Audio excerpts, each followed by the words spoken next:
In this lesson, we want to review the concept of absolute value.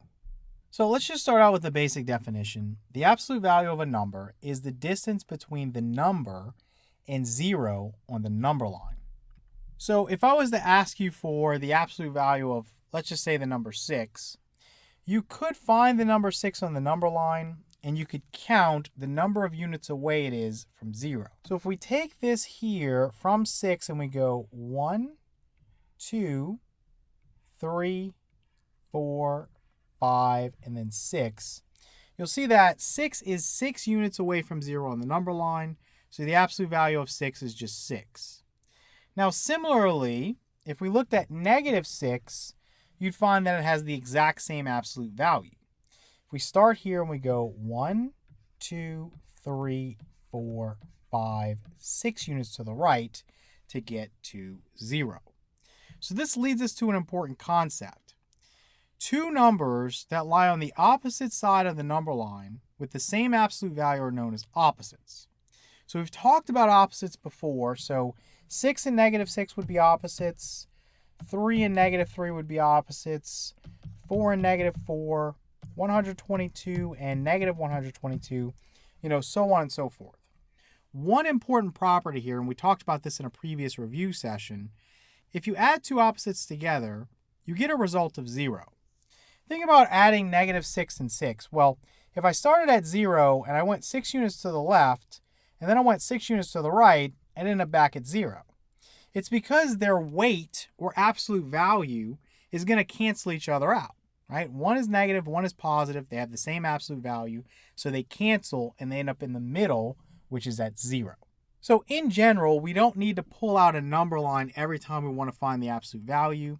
We can follow a very, very simple rule. The absolute value of some real number a is just a if a is non-negative, meaning a is greater than or equal to 0.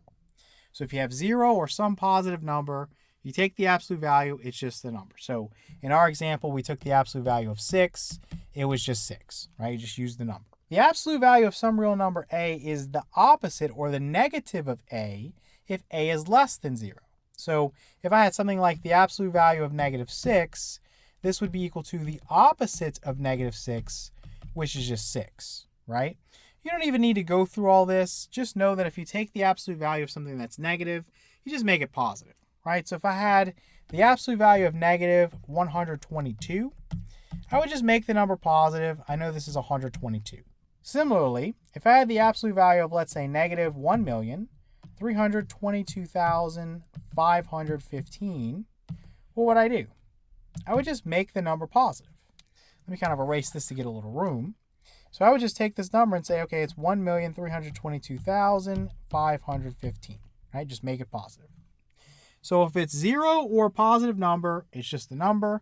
If it's a negative number, just make it positive. Okay, that's all you really need to remember about finding the absolute value of a number. It's very, very simple. All right, so now let's think a little bit deeper about the concept of absolute value, especially in terms of what we're going to see in this course.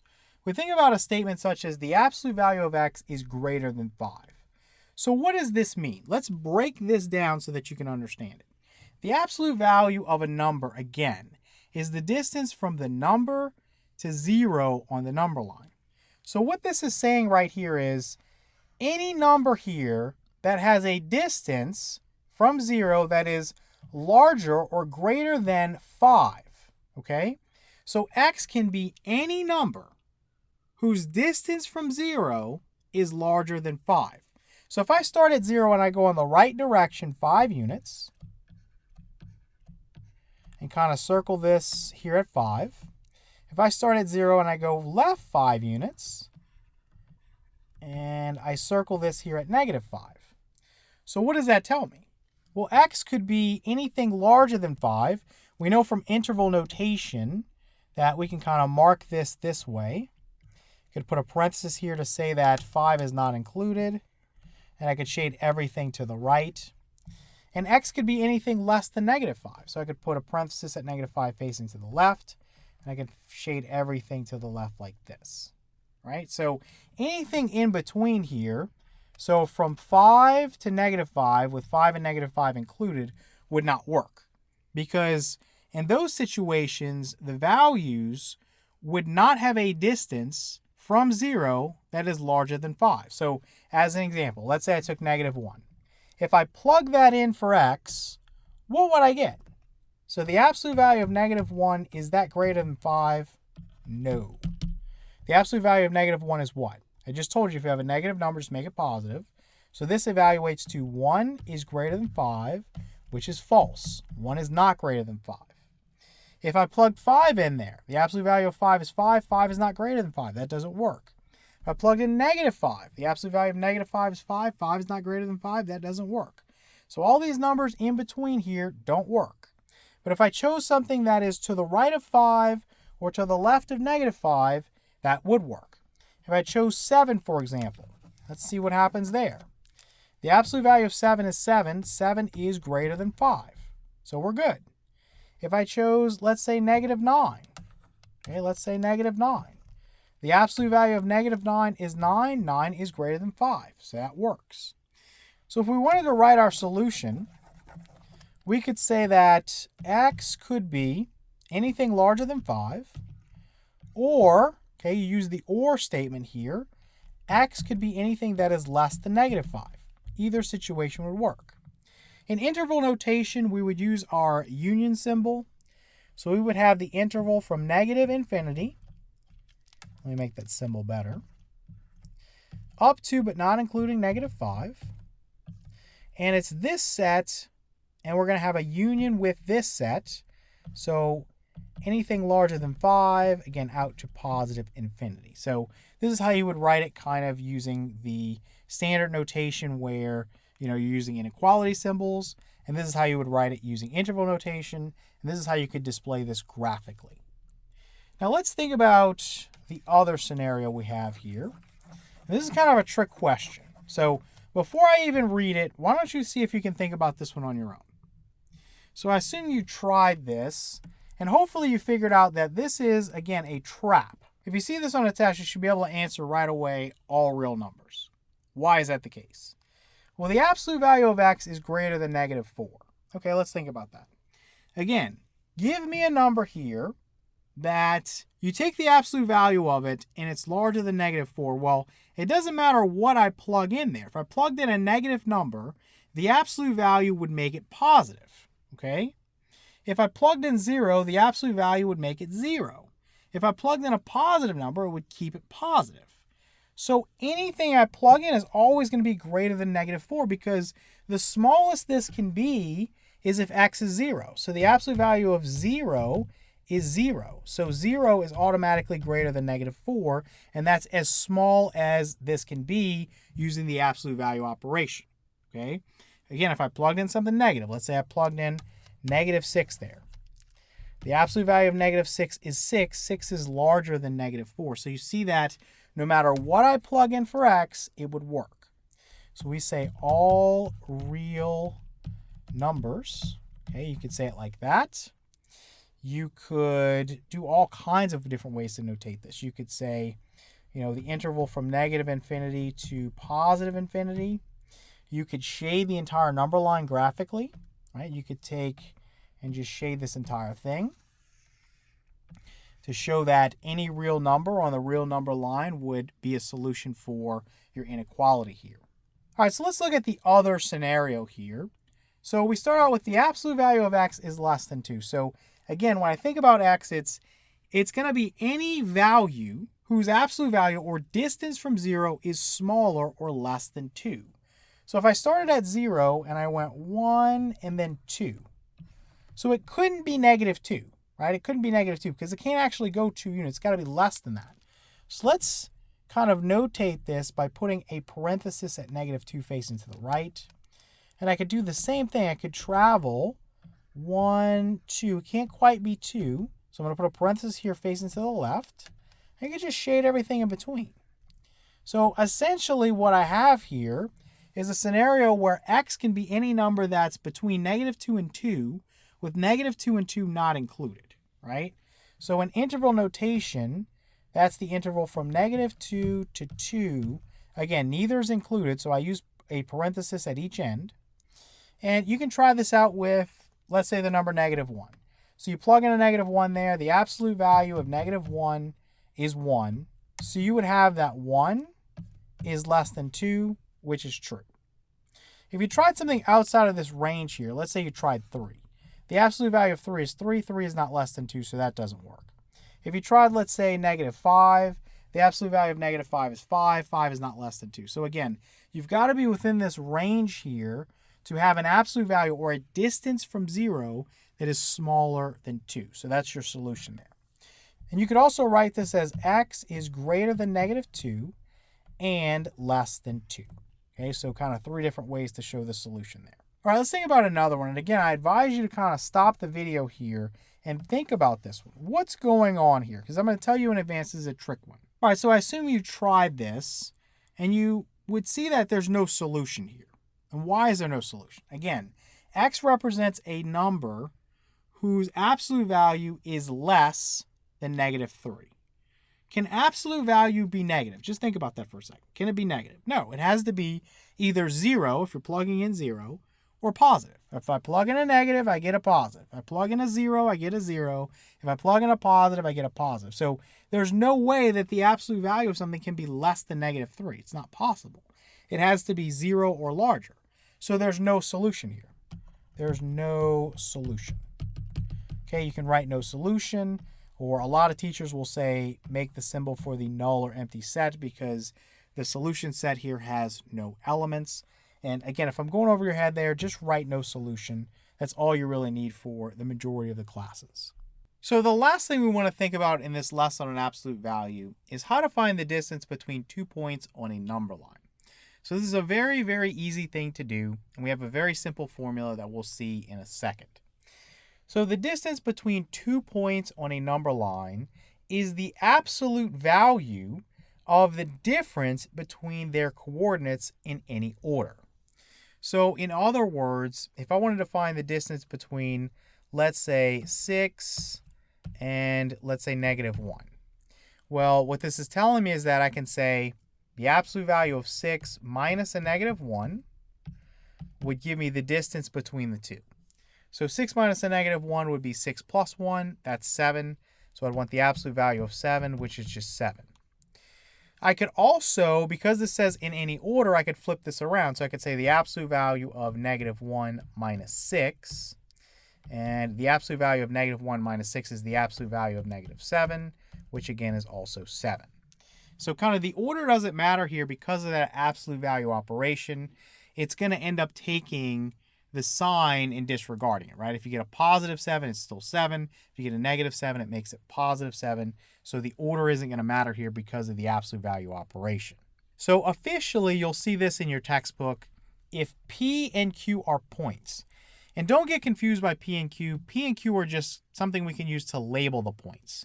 So in this example here where I said we want to find the distance between 6 and -1 on the number line, I could label this guy as P, I could label this guy as Q, right? Or vice versa, it doesn't really matter. So if P and Q are points of the number line with coordinates A and B. So when we say coordinates, that refers to the number on the number line itself. And then we'll say the distance between the 2 points is given by this formula here. So the distance between P and Q is equal to the absolute value of B minus A, or the distance between P and Q is equal to the absolute value of A minus B. So again, we can change the order around and get the same result because of this absolute value operation. So let's look at a sample problem here. We want to find the distance between -3 and 6. So here's -3 and here's 6. If I was to just count the units out, I could start at -3 and go 1, 2, 3, 4, 5, 6, 7, 8, 9. Right, so they're 9 units apart. If I started at -3 and went to 6, it takes me 9 units to get there. If I started at 6 and went back to -3, it would also take me 9 units to get there. But again, we don't want to do that each time. We don't want to have to pull out a number line. We want a formula, and that formula tells us to subtract, right, one coordinate from the other. And it doesn't matter the order because we're going to do this inside of the absolute value operation. So I could say the absolute value of -3 minus 6 which would be equal to the absolute value of negative 9, which would be 9. Again, that's what we found by just counting. We could also flip this around. We could say the absolute value of 6 minus a negative 3. So 6 minus a negative 3 is the same as 6 plus 3. So this would be the absolute value of 9, which is 9. So either way we do it, if we do negative 3 minus 6, that gives us negative 9. When we take the absolute value, we get 9. If we do 6 minus a negative 3, that gives us 6 plus 3, which is 9. If we take the absolute value, it's still 9. So again, because of the absolute value operation, the order here doesn't matter. All right, let's look at one more. So we want to find the distance between negative 4 and negative 7. So here's negative 4, here's negative 7. You can eyeball that and see it's 3 units, right? 1, 2, 3. They're 3 units away from each other. And again, to use our formula, we could do negative 7 minus a negative 4 inside of absolute value bars. So this would be negative 7 minus a negative 4 is negative 7 plus 4. So that would be the absolute value of negative 3, which is 3. Or again, we could change the order around, right? Inside of absolute value bars, we could say negative 4 minus a negative 7. Negative 4 minus a negative 7 is negative 4 plus 7. That would be positive 3. So the absolute value of 3, which is 3. Again, because of the absolute value operation, the order here doesn't matter. Once we evaluate, if we get negative 3, the absolute value of that is 3.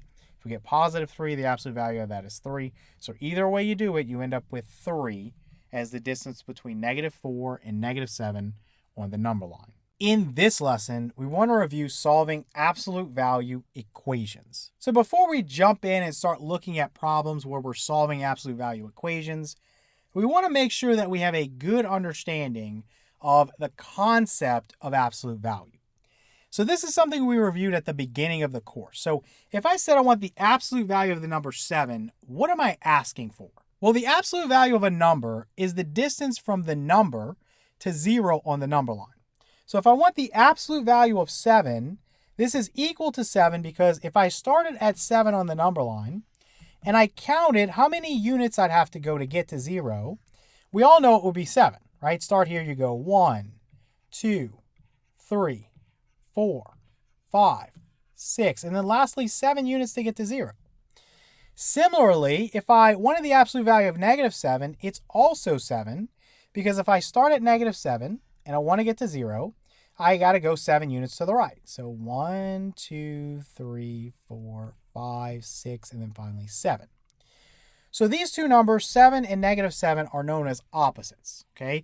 They have the same absolute value. In each case, it's 7, but they lie on opposite sides of the number line. So one's going to be negative and one's going to be positive, right? So you have something like negative 2 and positive 2, or negative 2/3 and positive 2/3, or negative 2 million and positive 2 million, right? So on and so forth. When we take the concept of absolute value and we start working with variables, you really have to think a little bit. So if I had something like the absolute value of x equals 5, what could I plug in for x there and get a true statement? So the absolute value of x is equal to 5. So in other words, I am asking for a value that when plugged in here, I would take the absolute value of it, meaning I want to find the distance between that number and 0 on the number line, and it should be equal to 5. Well, what numbers have an absolute value of 5? Well, it's only going to be 5 and negative 5, right? So 5 and negative 5. Okay, so that's what I can plug in for x. If I plug in a 5 there and I evaluate, I get 5 equals 5. That's true.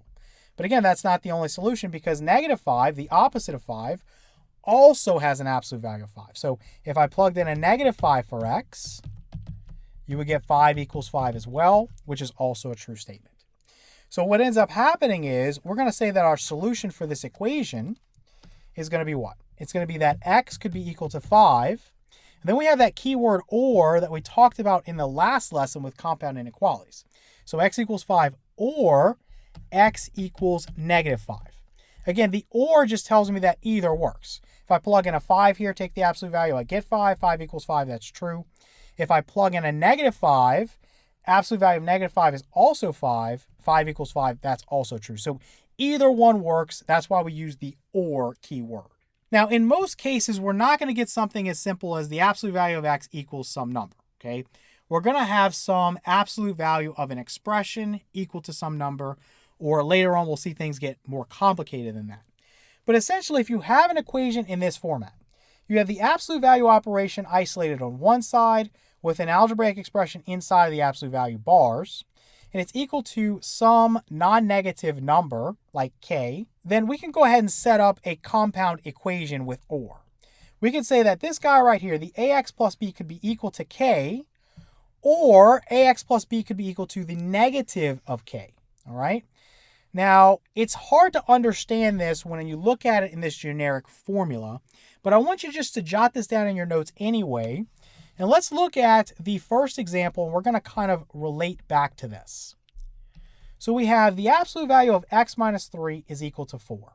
So you see that you have the absolute value operation isolated on one side. You have some non-negative number on the other. Okay, so we're good to go there. So essentially what my formula told me to do was to take this expression here, so x minus 3, and set it equal to this number. So equal to k. Remember, in this case, k is just 4. So equal to 4.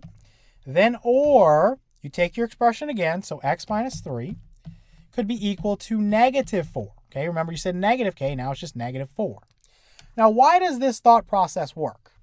Well, think about it. If I find a value for x that when I plug it in here and I subtract away 3, it's going to give me 4. Basically, I'm going to be evaluating the absolute value of 4, and that is 4. So I'm good to go there.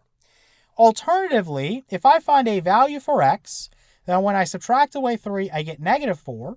Well, I'm going to be evaluating the absolute value of negative 4, which is also positive 4. So that's what I'm looking for. I'm looking to get a result inside of the absolute value bars here of either 4 or negative 4. Doesn't matter which one it is, because in each case, I will get a value of 4. So let's go ahead and solve this really quickly. On this one, I would just add 3 to each side of the equation. I'm going to get that x is equal to 7. For this one, I'm going to add 3 to each side of the equation, and I'm going to get that x is equal to negative 1.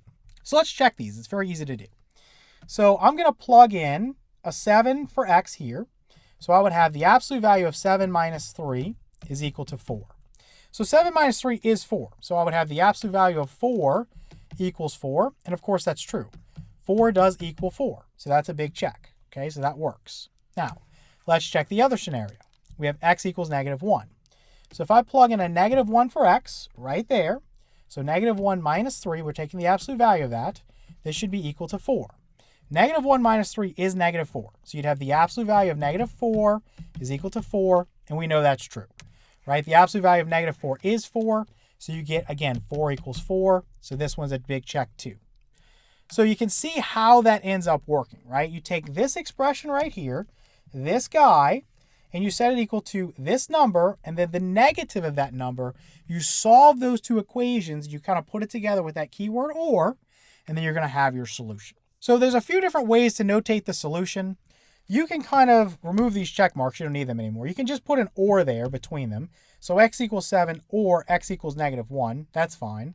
You can use the solution set notation and say you have negative 1 and 7 as the elements, or basically solutions that work for your equation. And then lastly, you could also do this. You could say x equals 7, comma, negative 1, right? Lots of different ways to notate this, but just make sure that you're indicating that each one is a solution to your equation. All right, let's take a look at another one. So we have the absolute value of 5x minus 4 is equal to 6. So again, we're following the same thought process. We're going to take this expression inside the absolute value bars. So 5x minus 4, we're going to set it equal to 6. Then we're going to have or, we're going to have 5x minus 4 is equal to the negative of 6. Okay. So what I want to do, I want to solve each one of these. So I want to add 4 to each side of the equation here. That's going to cancel. I'll have 5x is equal to 10. Divide both sides by 5. And I'll get that x is equal to 2. Over here, I just want to add 4 to each side. That's going to cancel. I'll have 5x is equal to, you'll have negative 2. Divide both sides by 5. And you'll have that x is equal to negative 2/5.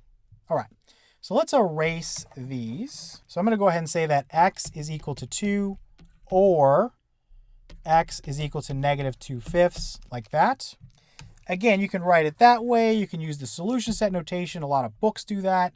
Or you can also just say that x equals 2 comma negative 2/5, right? Each is a solution. Now, again, if you want to check this, you could plug a 2 in for x. And you could also plug a negative 2/5 in for x. And you would see that the left and the right side are equal. So let's go ahead and check it.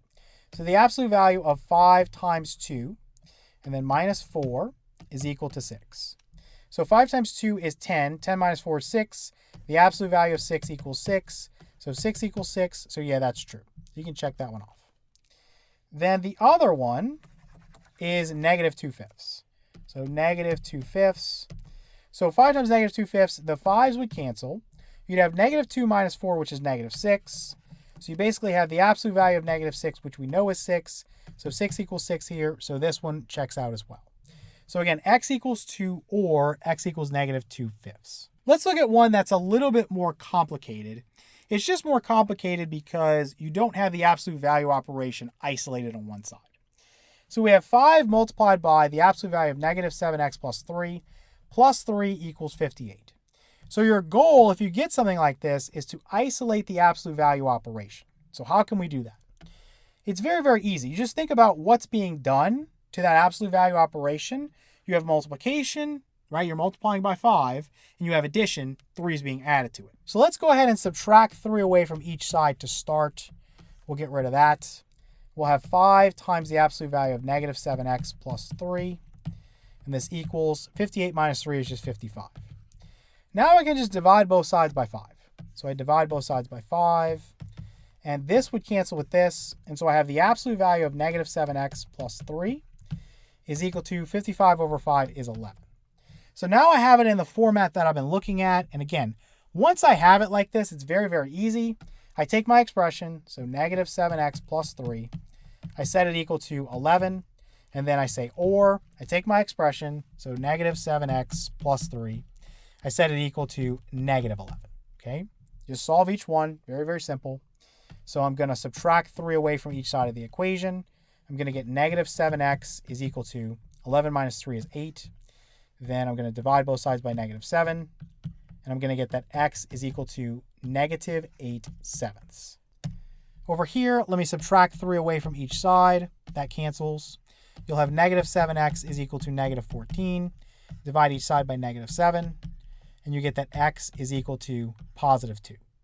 So let me erase this. So again, x equals 2. So you can leave this as your solution. Again, you could write it in solution set notation. You could put the comma. There's a zillion different things you can do, whatever you're more comfortable with. So let's go ahead and check this real quick. And then all the rest of them, I'll leave that up to you to check them on your own. So I would have 5 multiplied by the absolute value of, I'd have negative 7 times negative 8/7. So we know that this would cancel with this.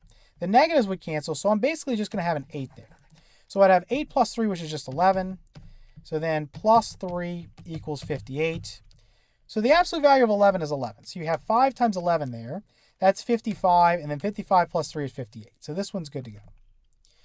Over here, you have the 2 that's going to be plugged in for x. So 5 times the absolute value of. Negative 7 times 2 is negative 14. Negative 14 plus 3 is negative 11. But again, because I'm taking the absolute value there, it just becomes positive 11. So 5 times 11, then plus 3 equals 58. We already know that's true. 5 times 11 is 55. 55 plus 3 is 58. So we're good to go in each case. Again, our solution is x equals negative 8/7 or x equals 2. All right, let's take a look at another one. So suppose we had 4 multiplied by the absolute value of negative 7 minus 10x. Then we had plus 5, and this was equal to 17. Again, my goal here is to isolate the absolute value operation on one side, and then to have a number on the other. Okay, so what I want to do, I want to just subtract 5 away from each side of the equation to start. So we know this would cancel. So we'll say we have 4 times the absolute value of, we have negative 7 minus 10x, and then this is equal to 17 minus 5 is going to give me 12. Scroll down and get some room going. All right, so to isolate the absolute value operation, I have 4 that's multiplying it. So all I need to do is divide both sides of the equation by 4. So we know that, again, this would cancel. I'll have the absolute value of negative 7 minus 10x. This will be equal to 12 divided by 4 is 3. So now we have this in the format of our absolute value operation equals some number. So the absolute value operation here is equal to some number. So I can set up my compound equation with OR. So I just take the expression inside. In this case, it's negative 7 minus 10x. I'm going to set it equal to 3. Then OR, I'm going to take my expression inside, so negative 7 minus 10x. And I'm going to set it equal to the negative of 3, so negative 3. And then I'm just going to solve these two equations here, and I'll have my solution. So on the left, I'm just going to add 7 to each side of the equation. I'll have that negative 10x is equal to 3 plus 7 is just 10. And now we can divide both sides of the equation by negative 10. And of course, this guy's going to cancel. I'll have x is equal to 10 over negative 10 is just negative 1. So that's one solution. Let's get our other solution over here on the right. So again, I'm going to add 7 to each side of the equation. This is going to cancel. I'll have negative 10x is equal to negative 3 plus 7 is going to be 4. So now let me scroll down and get a little bit more room here. If I divide both sides of the equation by negative 10, then this guy right here is going to cancel with this guy, and I'll have x is equal to 4 over negative 10. We know that's negative. They're each divisible by 2. 4 divided by 2 is 2, and 10 divided by 2 is, of course, 5. So I get x equals negative 2/5. So I can write this as x equals negative 1, or, my keyword or, x equals negative 2/5. Again, you can do the solution set notation, or you can just list them with a comma, whatever you want to do. All right, so let's take a look at some special case scenarios that come up when we're solving absolute value equations. So the first one we're going to talk about is the situation where you have no solution. So something like the absolute value of x is equal to negative 5. This guy would not have a solution. So no solution. Why is that the case? Well, we should know that the absolute value of some real number x is greater than or equal to 0. Because if I plug in a 0 here, I'd get 0. If I plugged in a negative here, I'd get a positive. And if I plugged in a positive, I would get a positive, right? This stems from the definition of absolute value. When you take the absolute value of the number, you want the distance from 0 to the number on the number line. So if it's 0, it's just going to be 0. If it's some negative, again, you'd get a positive. If it was a positive, it would just be a positive, okay? So you're never going to get a negative result. So this guy would always be no solution. When we go back to our generic formula here, I said earlier that the absolute value of some expression ax plus b, if this is equal to k, k has to be non-negative. So if you have isolated this guy right here, the absolute value operation on one side, and on the other side you have a negative value, you can stop and say there's no solution. What you don't want to do is say there's no solution before you've isolated the absolute value operation on one side. That can lead to problems, okay? So you need to make sure you isolate first. All right, let's take a look at an example. So we have 9 times the absolute value of 5x minus 1, then plus 10 is equal to negative 44. So the idea here is that we want to isolate the absolute value operation on one side of the equation, and then we want a number on the other. But if that number on the other side happens to be negative, we're not going to have a solution. So don't just look at the negative over here on the right-hand side and assume that this guy is going to be a no solution to start. You've got to isolate the absolute value operation before you can make that determination. So I'm going to start by just subtracting 10 away from each side of the equation. And we'll cancel this. We'll have 9 times the absolute value of 5x minus 1. And this is going to be equal to negative 44 minus 10 is negative 54. So at this point, you pretty much know it's going to be no solution. But let's continue. Let's go ahead and divide both sides by 9. And of course, this will cancel. We'll have the absolute value of 5x minus 1 is equal to negative 54 over positive 9 is negative 6. So we know at this point there's no solution, right? There's no solution. We have isolated the absolute value operation on one side, and we have a negative number on the other. So we can just say that there's no solution like this. This is what I always do. I just write no solution. A lot of textbooks, again, will use the symbol for the null or empty set, which looks like this. That's fine, too, if you want to write that. It's basically anything you want to do.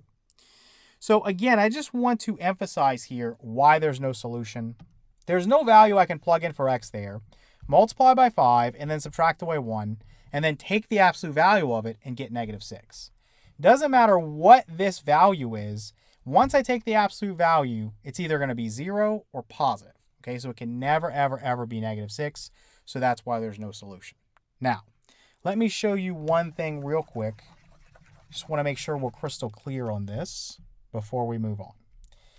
If, for example, I change this problem, and I'm not going to go all the way through, but if I change this problem to a negative out in front, you will have a solution. Okay, let's work through that real fast. I'm not going to go all the way through, but I'll just show you. If I subtract 10 away from each side here, that would cancel. I'll have -9 times the absolute value of 5x minus 1 is equal to -44 minus 10 is -54. Now if I divide both sides by -9, what's going to happen? Let's scroll down and get some room. Well, we see that this guy right here cancels with this guy. So I've isolated the absolute value of 5x minus 1. But now -54 over -9 is +6. So I would have a solution here. I would have to set 5x minus 1 equal to 6, and then 5x minus 1 equal to -6. So I would have that compound equation with OR, and I would get two solutions there. I'm not going to go through that process, but I'm just making sure that you understand that just because I start with a negative on the right-hand side doesn't mean that I have no solution. You've got to get to the point where you've isolated the absolute value operation on one side and a number on the other. If the number is 0, then you're just going to have one solution, which we'll talk about in a minute. If it's positive, you're going to have two solutions. And if it's negative, you're going to have no solution. All right, let's think about another scenario we're going to come across. So suppose the absolute value of x was equal to just 0. Well, in this case, you're not going to have to set up a compound equation with OR. You're just going to have one equation. The absolute value of x equals 0 only if x is equal to 0. Okay, that's the only possible solution there because the only number that has an absolute value of 0 is just 0. 0 doesn't have an opposite. If this was the absolute value of x is equal to 2, again, x could be 2 or it could be -2 because each have an absolute value of 2. But when you get 0 there, you only have one unique number that has an absolute value of 0, and that's just 0. So let's look at this equation here. So we have 4 times the absolute value of 2x minus 14, then plus 5 is equal to 5. So again, our goal is always to isolate the absolute value operation. And when I subtract 5 away from each side, you're going to immediately see you have a problem. You get 4 times the absolute value of 2x minus 14, and this is equal to 0. So if I divide both sides by 4, we know 0 divided by 4 is just 0. So I'm going to end up with the absolute value of 2x minus 14 is equal to 0. So this is a special case scenario, okay? You do have a solution here, but you only have one, okay? You're not going to get two. So you need to pay close attention to what to do here. So all we need to do is say that 2x minus 14 is just equal to 0. We're just going to solve that equation. So I'm going to add 14 to each side. And of course, this is going to cancel. We'll have 2x is equal to 14. Then we're going to divide both sides by 2. And I'm going to get that x is just equal to 7. So just one solution here, x equals 7. So lastly, let's think about what happens when we have two absolute value operations set equal to each other. So something like the absolute value of ax plus b is equal to the absolute value of cx plus d. So the way we think about this is two numbers or expressions can only have the same absolute value if they're equal to each other or if they're opposites of each other. So we would say ax plus b is equal to cx plus d. So in the first scenario, just remove the absolute value bars and set the two expressions that were inside of the absolute value bars just equal to each other. Then or, next you're going to remove the absolute value bars and you're going to put parentheses around one of the expressions and basically negate it, right? So you're going to put a negative sign in front of it or make it into its opposite. You can even put this as a -1 out in front just to make it crystal clear what you're doing. And it would be just as valid if I said or, and I put a negative out in front of ax plus b and said this is equal to cx plus d. Just don't make them both negative. Only make one of them negative because you need them to be opposites. So let's look at our example. We have the absolute value of 4x minus 5 is equal to the absolute value of 9x plus 7. So again, I'm going to drop the absolute value bars. So I'm just going to say this is 4x minus 5 is equal to 9x plus 7. So I'm going to solve that. Then you have or. I'm going to drop the absolute value bars. So I'm going to have 4x minus 5 is equal to, you have 9x plus 7.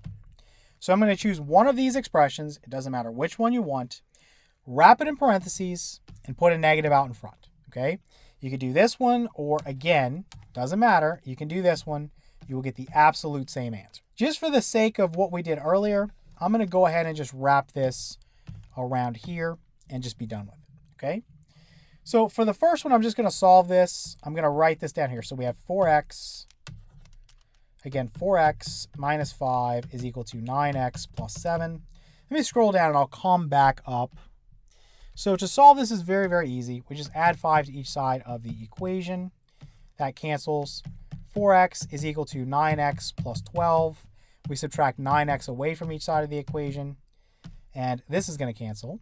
So what I'm going to have is 4x minus 9x is negative 5x. And this is equal to 12. We can go ahead and just divide each side of the equation by negative 5. And we're going to find that x is equal to negative 12 fifths.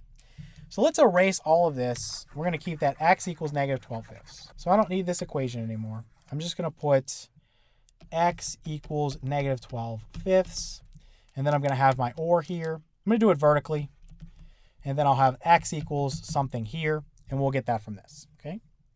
So here I'm going to distribute my negative to each term. Again, if you have trouble with that, put a negative 1 there and then distribute.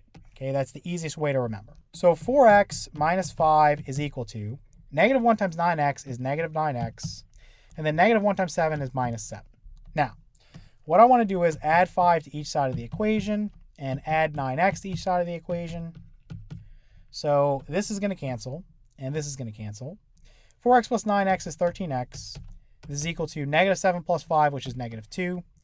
If we divide each side by 13, we're going to get that x is equal to negative 2 thirteenths.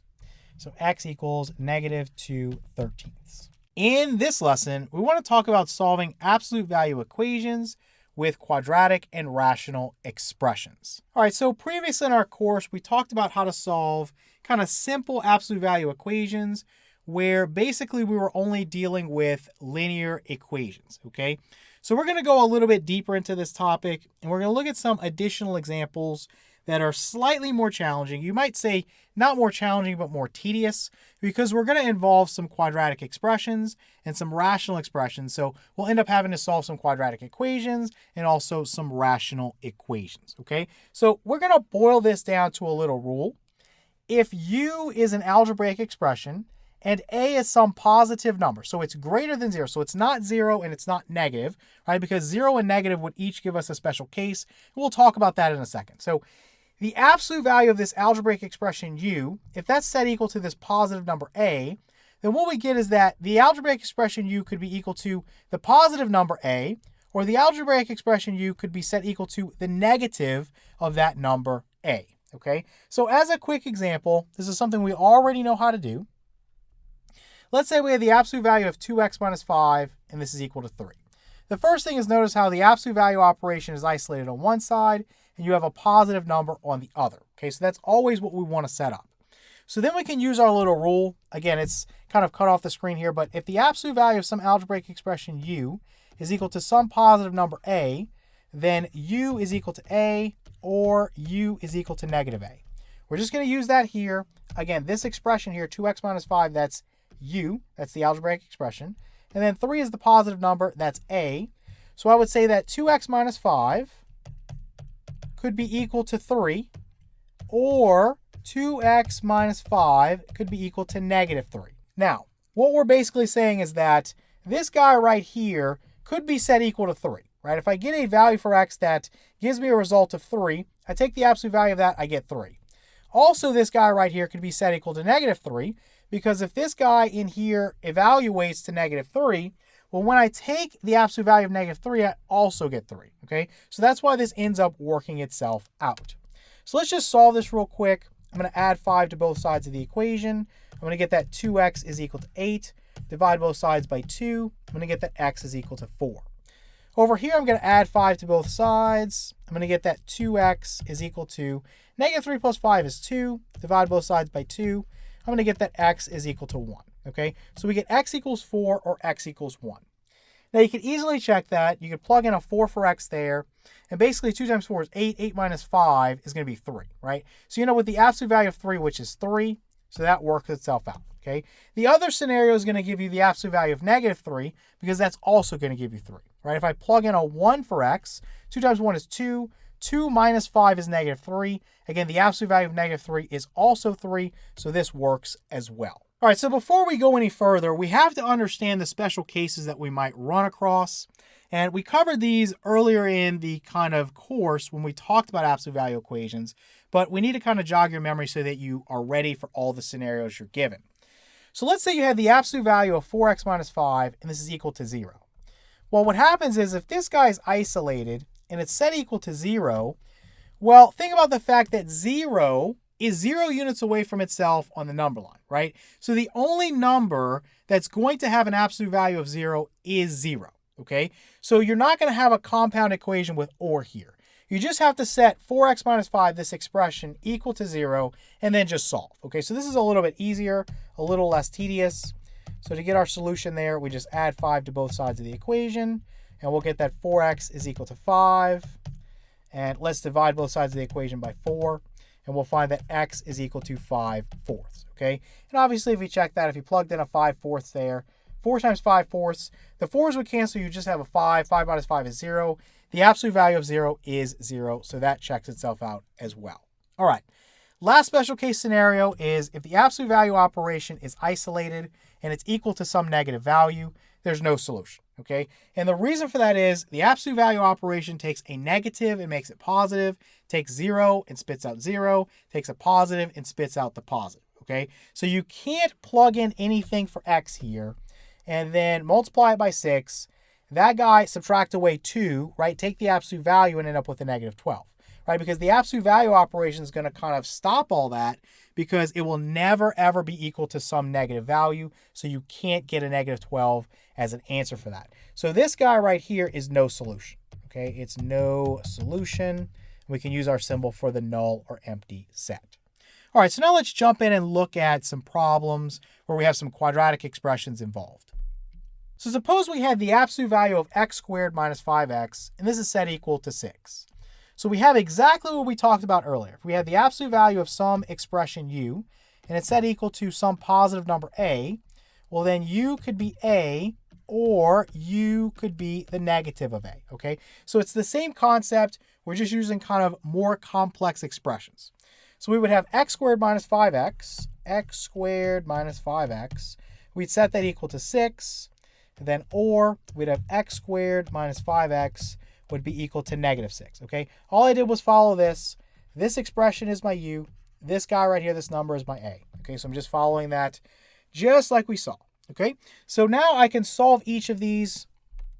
They're kind of easy quadratic equations to solve because they're both factorable. I can subtract 6 away from each side of the equation here.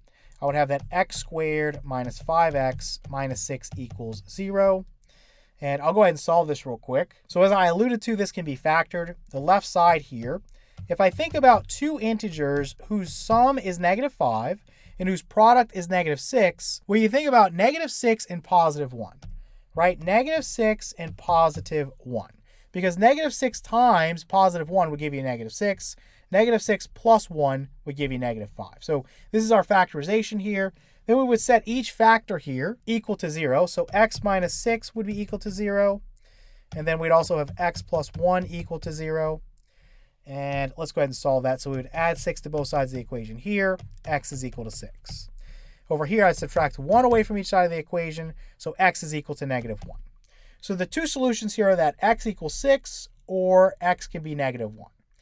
So let me kind of copy this, because this is going to get a little bit too busy. And let me kind of come back up here for a second. And I'm just going to erase this. We already know the rule. And I'll just kind of paste this in here.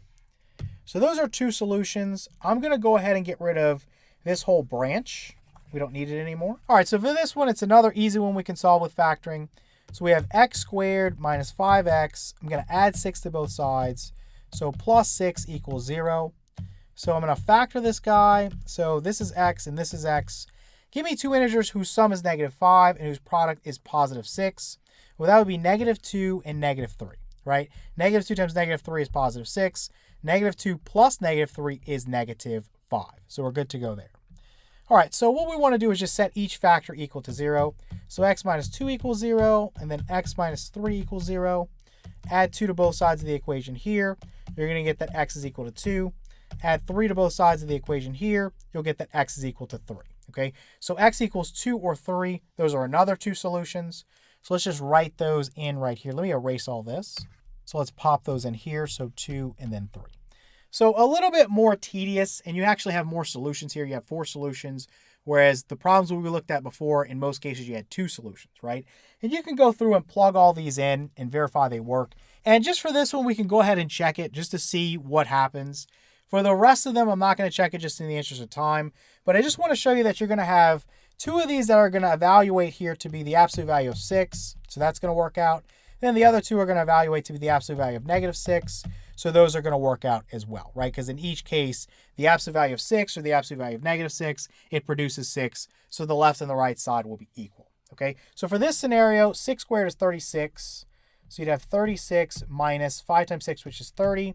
36 minus 30 is 6, so it's this scenario here. So this one works. Then for this one here, -1 squared is 1. Then you have -5 times -1, which is +5. So you sum those and you get 6. So again, this scenario here, so that one would work.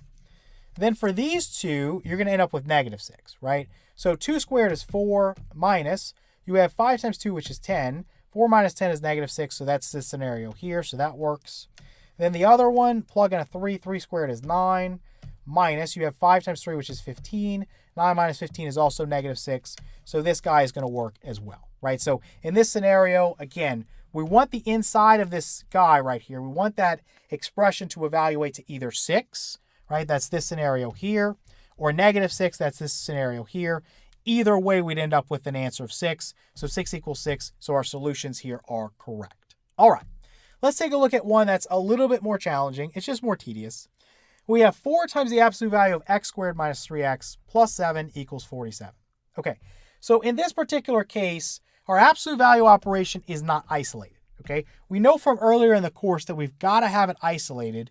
We can't just start doing stuff. I see a lot of students when they get this, they go, okay, well, this is 4 times the absolute value of x squared minus 3x, plus 7 equals 47. And then they do this again and they say, okay, 4 times the absolute value of x squared minus 3x plus 7 equals -47. No. Remember, your rule is that the absolute value of u, okay, this is isolated. If that's equal to a, then u equals a, or u equals the negative of a, okay? But this has to be isolated. Notice how there's nothing else besides that absolute value of u. So if it's not isolated, you've got to do a little bit of work to kind of get things set up, get things started first, okay? So let's go ahead and subtract 7 away from each side of the equation. We'd have 4 times the absolute value of x squared minus 3x. And then this is equal to 40. Now I can divide both sides of the equation by 4, right? Because that's what's multiplying this guy. So this cancels. You'll have the absolute value of x squared minus 3x is equal to 10. Okay, so this is something we can deal with. This is something that matches this format here. Again, just a little bit of extra work, but not too bad overall. Okay, so let's go ahead and set up our 2 cases.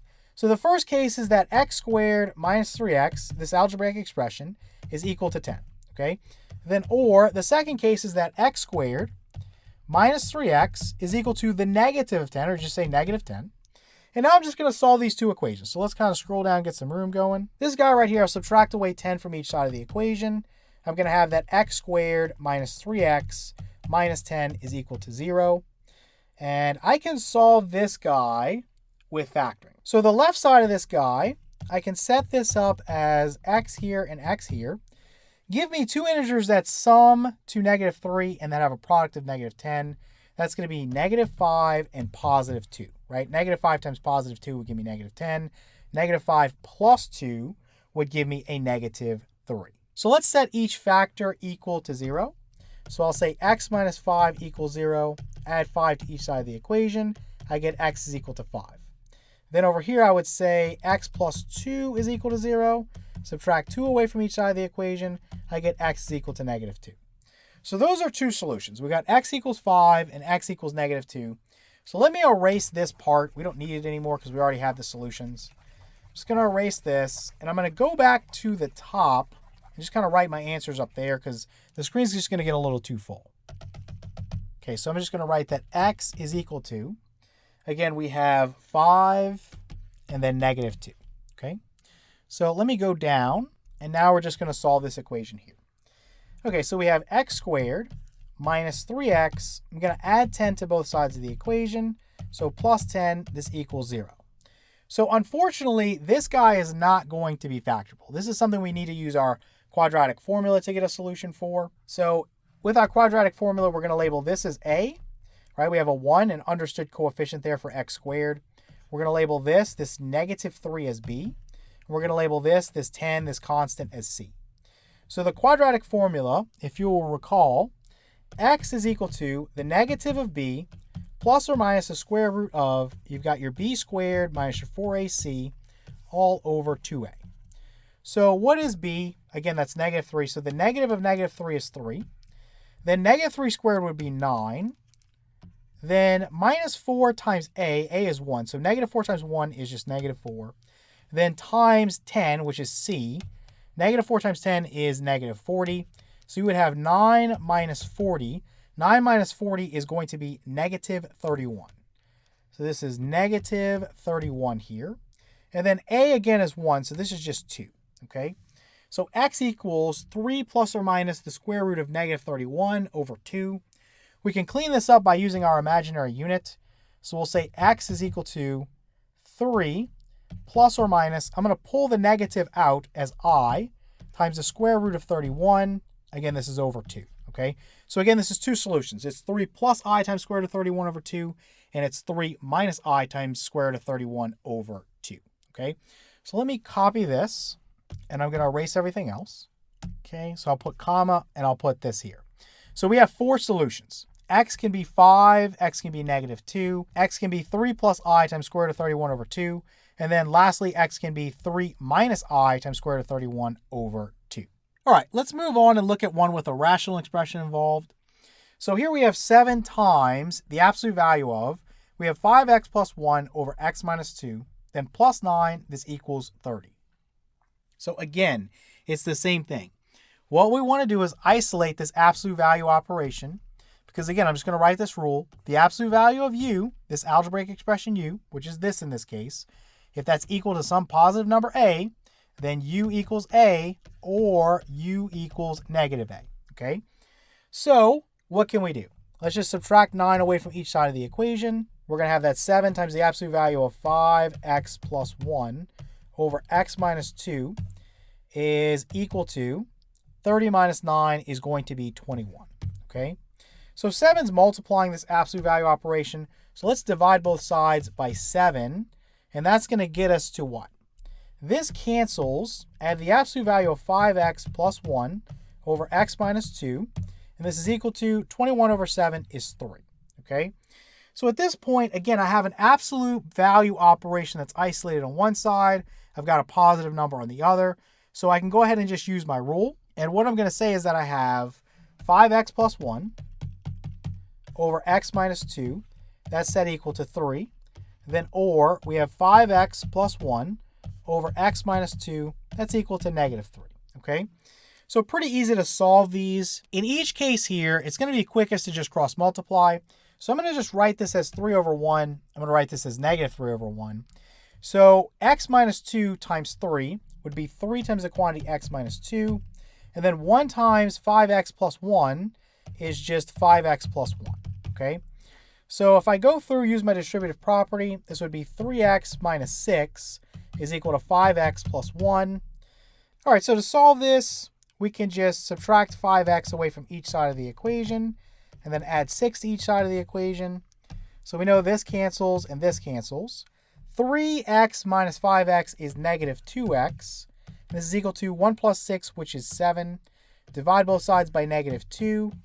And we're going to end up with x is equal to negative 7 halves. Okay, so that's one solution. Let me kind of erase this because the screen gets just too packed.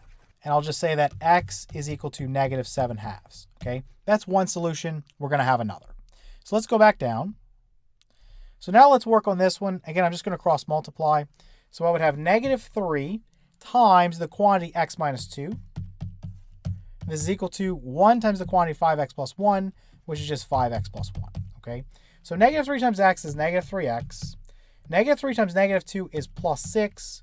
This equals 5x plus 1. So to solve this, let me subtract 5x away from each side of the equation and subtract 6 away from each side of the equation. So we're going to see that this is going to cancel and this is going to cancel. So negative 3x minus 5x is negative 8x. And this equals 1 minus 6 is going to be negative 5. Let's divide both sides by negative 8. And we're going to end up with x is equal to 5/8. Okay?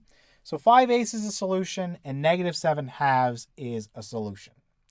So let's go back up and just list 5/8 as another solution. Okay, so this guy, again, x equals negative 7/2 and x equals 5/8. Again, you can check it. I'm not going to in the interest of time, but you'll see that each one of these does give you a true statement when you plug it in for each occurrence of x.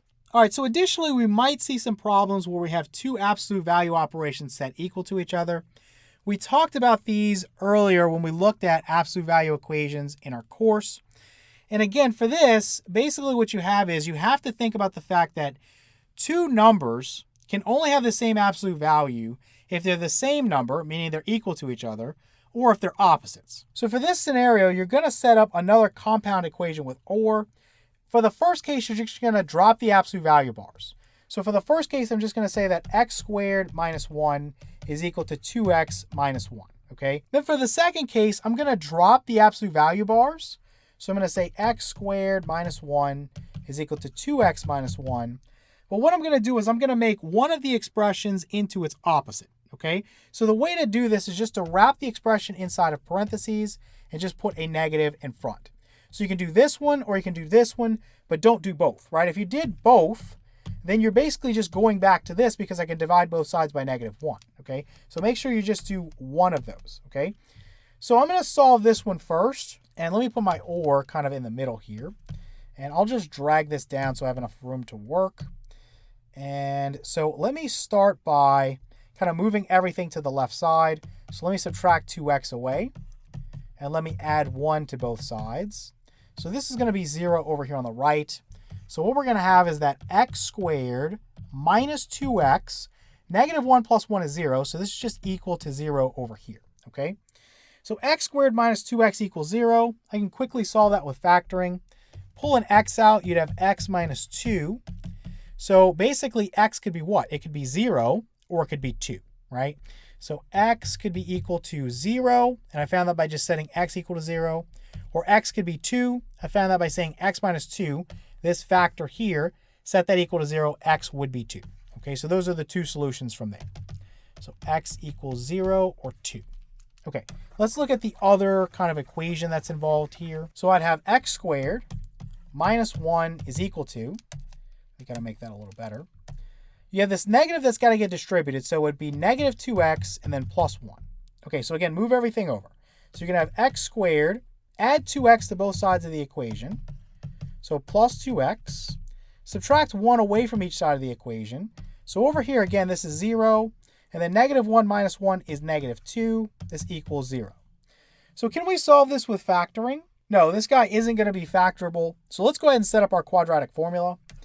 So let me erase this so we have a little room to work. And we already know that this has an implied coefficient of 1. So that's my A, this is my B, and this negative 2 here is the C. So x equals what? It's negative b is 2, so negative 2, plus or minus the square root of b squared. Again, b is 2, 2 squared is 4, minus 4 times a is 1, times c is negative 2. So negative 4 times negative 2 is positive 8. 8 times 1 is still 8. So you would have 4 plus 8, which is 12. Okay, so this would be 12 here. This is over. 2 times a is 1, so just 2. Okay, so square root of 12, I know that 12 is 4 times 3. So let's write this as 4 times 3. We know the square root of 4 is 2. So I can pull this out and say this is 2 times square root of 3. Okay, so let me erase this. Now, we know we can simplify this a little bit. So to make this simpler, let me factor out a 2 from the numerator. That will give me a negative 1 plus or minus a 1 times square root of 3. This is over 2. And we can see that this would cancel with this. And so what I'm left with, I can just erase this. I don't need a fraction anymore. I basically have -1 plus or minus the square root of 3. Okay, so my other two solutions would be -1 plus or minus the square root of 3. So those are my four solutions. X could be 0, x could be 2, x could be -1 plus square root of 3, or x could be -1 minus the square root of 3. All right, let's take a look at one more example of these, and this is with rational expressions. So the absolute value of 3 over x minus 1 is equal to the absolute value of 4 over x plus 2. So for this, again, the first scenario, just drop the absolute value bars. They could just be equal. So 3 over x minus 1 is equal to 4 over x plus 2. Then or, for the second scenario, drop the absolute value bars. So 3 over x minus 1 is equal to 4 over x plus 2. And then make one of the expressions into its opposite. So for this guy, all I need to do is make one of the numerators negative. So I can just say this is negative, or I can say this is negative, but just don't do both of them. Okay, so let me just solve this one first. I'm going to cross multiply. So you'd have 4 times the quantity x minus 1 is equal to 3 times the quantity x plus 2. Let's kind of scroll down and solve this. So you'd have 4x minus 4 is equal to 3x plus 6. So now let me subtract 3x away from each side of the equation. Let me add 4 to both sides of the equation. And this guy is going to cancel. This guy is going to cancel.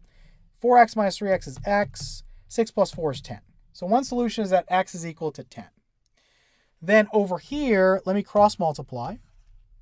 So you'd have what? You'd have that -3 times the quantity x plus 2 is equal to 4 times the quantity x minus 1.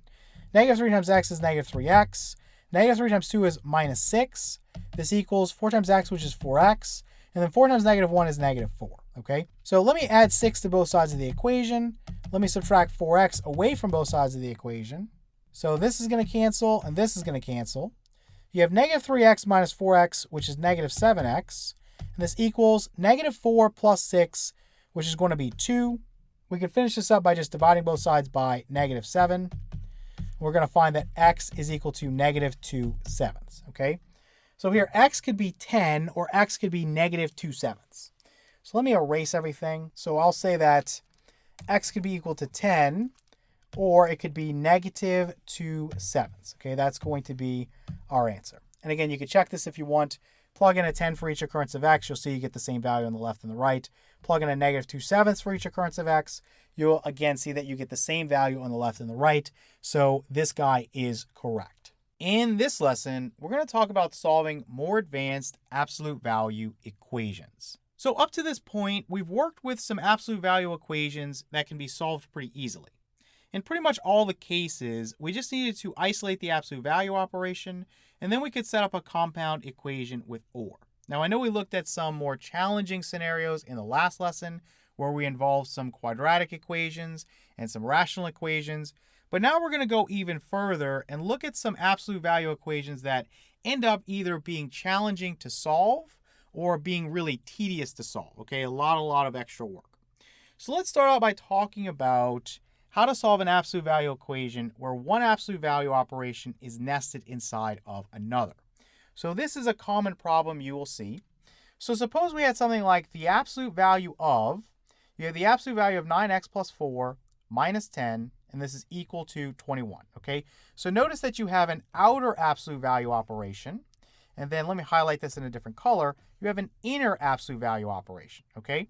So the way you kind of attack this problem is you first consider the larger absolute value expression, okay? The one that surrounds the entire left side of the equation, the one that I highlighted in yellow. So what we're going to do is we're going to set up an OR with this guy. So we're going to drop those absolute value bars. So that would give me the absolute value of 9x plus 4 and then minus 10. And then I'm going to say this is equal to 21. Then I'm going to do my OR. So now I'm going to have the absolute value of 9x plus 4, okay, again, minus 10. Now it's going to be equal to -21, okay? So it's the same thought process as what we used in the previous kind of lessons, but we're going to have to do this basically twice, okay? So it's just extra work. Okay, so for this guy on the left, let me kind of move down just a little bit. We know how to solve this. This is basically what we've looked at in the past. So let me isolate the absolute value operation. So I'm going to isolate this guy now. So all I'm going to do is I'm going to add 10 to both sides of the equation. I'm going to get that the absolute value of 9x plus 4 is equal to 21 plus 10 is 31. Okay, so now all I've got to do is set what's inside of the absolute value operation equal to 31, then say or what's inside of the absolute value operation is equal to the negative of 31. Okay, so we get 9x plus 4 is equal to 31, or 9x plus 4 is equal to negative 31. And you can see how tedious this becomes. This is just one of those ones where it's not hard once you kind of understand the steps. It just takes a long time, a lot of scratch paper, and sometimes that can involve you making some mistakes if you're not really careful. So for this guy on the left, I'm going to subtract 4 away from each side of the equation. This is going to cancel. I'm going to have that 9x is equal to 31 minus 4 is 27. Okay, so if I divide both sides of the equation by 9, I get one solution, and that's that x is equal to 3. Okay, so that's one solution. Over here, if I subtract 4 away from each side of the equation, this cancels. I'm going to get that 9x is equal to negative 31 minus 4 is negative 35. Again, I'm going to finish this up by dividing both sides by 9. And I'm going to find that x could also be equal to negative 35 ninths. Okay, so those are two solutions that we have, but we've got to go back up and deal with the other scenario. So let me just kind of copy this real fast, and I'm just going to erase all this work. Okay, and I'm just going to paste that in right here, right there. Okay, so that's for this guy right here. So I'm just going to erase all of this. We don't need that anymore. And let me kind of drag this over here, and let's work on this guy now. So what I'm going to do is I'm going to add 10 to both sides of the equation to kind of get things started. I'm going to have the absolute value of 9x plus 4 is equal to negative 21 plus 10 is going to give me negative 11. Now, you'll notice that there's a problem here. We know that if we have the absolute value operation isolated on one side and we have a negative value on the other side, there's no solution. Okay? Again, if I take the absolute value of a negative number, it becomes positive. If I take the absolute value of 0, I get 0. If I take the absolute value of a positive, it stays positive. So there's nothing I can plug in for x here, multiply by 9, and then take that and add to 4, and take the absolute value and get a negative 11. Okay, it's not going to happen because, again, the absolute value operation is going to give you a non-negative result, and so this guy could never be equal to negative 11. So for this part, we would say there's no solution. Okay, there's no solution. Okay, but for the equation as a whole, we found that one part had a solution. So this is going to be the solution for the whole thing. This guy, you can just throw it away, right? That part just leads to a no solution type of answer, okay? So for this guy as a whole, the solution is going to be x could be 3, or x could be negative 35 ninths. All right, let's take a look at another one of these, and then we'll move on and talk about another type of problem that you'll probably encounter. So we have the absolute value of, and then inside of that, you have the absolute value of 5x minus 2, and then minus 6. This whole thing is equal to 2. So again, I'm going to start with the outside absolute value operation. And what I'm going to do is I'm going to set up two scenarios. I'm going to say that the absolute value of 5x minus 2 minus 6 is equal to 2. Then or I'm going to also say that the absolute value of 5x minus 2 minus 6 is equal to what? It's equal to the negative of 2, okay? So just split it up into two cases, and then we're just going to start working. So over here, I know I want to isolate the absolute value operation, so I'm going to do that by adding 6 to both sides of the equation. So I'm going to get that the absolute value of 5x minus 2 is equal to 2 plus 6 is going to be 8, okay? So this splits up into two more cases, right? So we can say that 5x minus 2, this expression inside the absolute value bars, is equal to 8, or 5x minus 2 is equal to negative 8, okay? So let's solve those real quick. We'll come back up. So let me go ahead and add 2 to both sides of the equation. We're going to have that 5x is equal to 10. Let's divide both sides of the equation by 5. We're going to get that x is equal to 2. Okay, so that's one solution. Over here, let me add 2 to both sides of the equation. And I'm going to get that 5x is equal to negative 6. Divide both sides by 5. And I'm going to get that x is equal to negative 6 fifths. Okay, so we have two solutions. We've got x is 2 or x is negative 6 fifths. So let's work on the other side and see about getting some more solutions. Okay, so let me just copy these, and I'm going to erase all this work. We don't need it anymore. All right, so I'm just going to erase this part right here. And let me just drag this other one over here because we need to work with this. And I'm just going to paste these solutions in. This is what we have so far. And I'm just going to erase this and put a little comma. So x equals 2, and I'll put comma -6/5. Okay, let's take a look at this kind of second case. So again, we want to isolate the absolute value operation. And what we're going to do is just add 6 to both sides of the equation. And so this guy's going to cancel. We would have that the absolute value of 5x minus 2 is equal to what? -2 plus 6 is +4. So in the other example, we saw that in our kind of second case, we had something with no solution. In this example, we don't have that, so we can keep going. So what we're going to do is, again, set this up into 2 more cases. So 5x minus 2, the expression inside the absolute value bars, could be equal to 4, or 5x minus 2 could be equal to -4. Okay, so we're just going to solve those 2 scenarios. So let me add 2 to both sides of the equation here. I'm going to get that 5x is equal to 6. Divide both sides by 5. We're going to get x is equal to 6/5. Okay, so that's the solution. Over here, I'm going to add 2 to both sides of the equation. And I'm going to get that 5x is equal to -2. We're going to divide both sides by 5. So I'll put or here. X could also be equal to -2/5. Okay, so we're going to have a total of 4 solutions. Let me kind of copy this, and I'll erase everything. Okay, so we have 6/5 and -2/5. So let me put comma 6/5 and comma -2/5. Okay, so those are our 4 solutions. I'm not going to check them in the interest of time, but you can plug each one in for x, and you see that you get a true statement in every case, right? So x is 2, -6/5, 6/5, or -2/5. All right, so now let's move on and look at something that's even more tedious. So we've previously seen examples where 2 absolute value operations were directly set equal to each other, okay?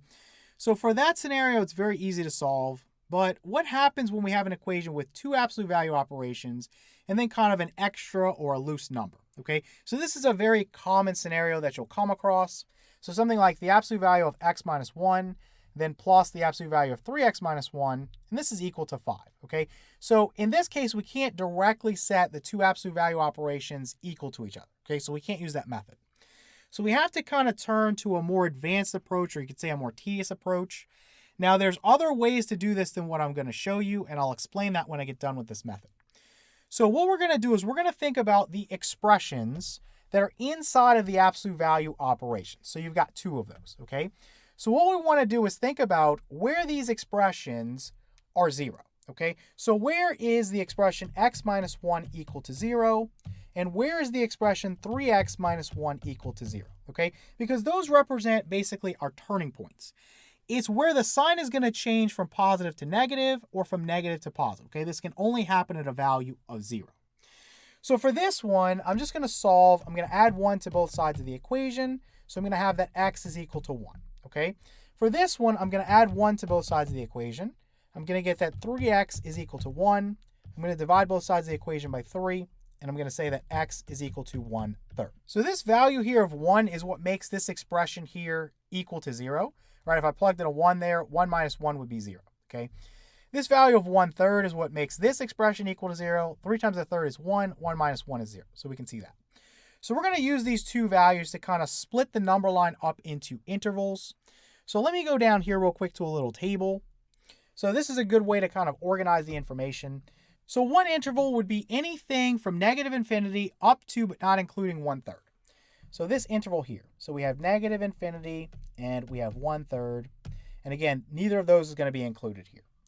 Then the next one, if we go back, again, the values were 1/3 and 1. So I want to think about between 1/3 and 1, what's going to happen. So what happens between 1/3 and 1? Okay, neither of those is going to be included. And then my last interval would be anything greater than 1. So I'll put a 1 next to a parenthesis and then comma infinity. Okay, so that interval there. So what we're doing here, in case you're confused, we're thinking about the value of the expression in each interval. Okay, so if it's negative, we're going to replace the expression with the opposite. And if it's positive, we just replace it with the expression itself. Okay, so if I go back up, again, this guy right here, I'm just going to copy this down here. So we have the absolute value of x minus 1, and then plus the absolute value of 3x minus 1. This is equal to 5. So when we think about this interval, anything that's less than 1/3, we know that both of these guys would be negative, okay? Because this guy right here is 0 when x is equal to 1. And this guy right here is 0 when x is 1/3. So if it's less than 1/3, both of those guys would be negative. And so you would take each expression, okay, each expression, and you would make it into its negative or its opposite, okay? So in other words, this guy would be negative of x minus 1, that quantity. This guy would be the negative of, you have 3x minus 1, that quantity, okay? So that's the expressions. We're going to be dropping the absolute value bars in each case, and we're going to be replacing those with these kind of expressions we're setting up here. Now, between these two numbers, 1/3 and 1, remember, this guy is made 0 by 1/3. So anything larger than 1/3 means that this guy is going to be positive. So I can replace this one with the just expression itself, so 3x minus 1. Then for this guy right here, again, 1 is what makes it 0. So anything that's less than 1 is going to result in this being negative. So this is negative of the quantity x minus 1. Then in this scenario here, where we're larger than 1, both of these guys are going to be positive. So I can say this is x minus 1, and this is 3x minus 1, okay? So what I'm doing here is I'm going to go through, let me kind of scroll down a little bit, and I'm going to basically replace my absolute value expression in each case with what I came up with for the interval. So for this first interval, instead of having the absolute value of x minus 1, because this guy is negative, I'm going to say it's negative of x minus 1.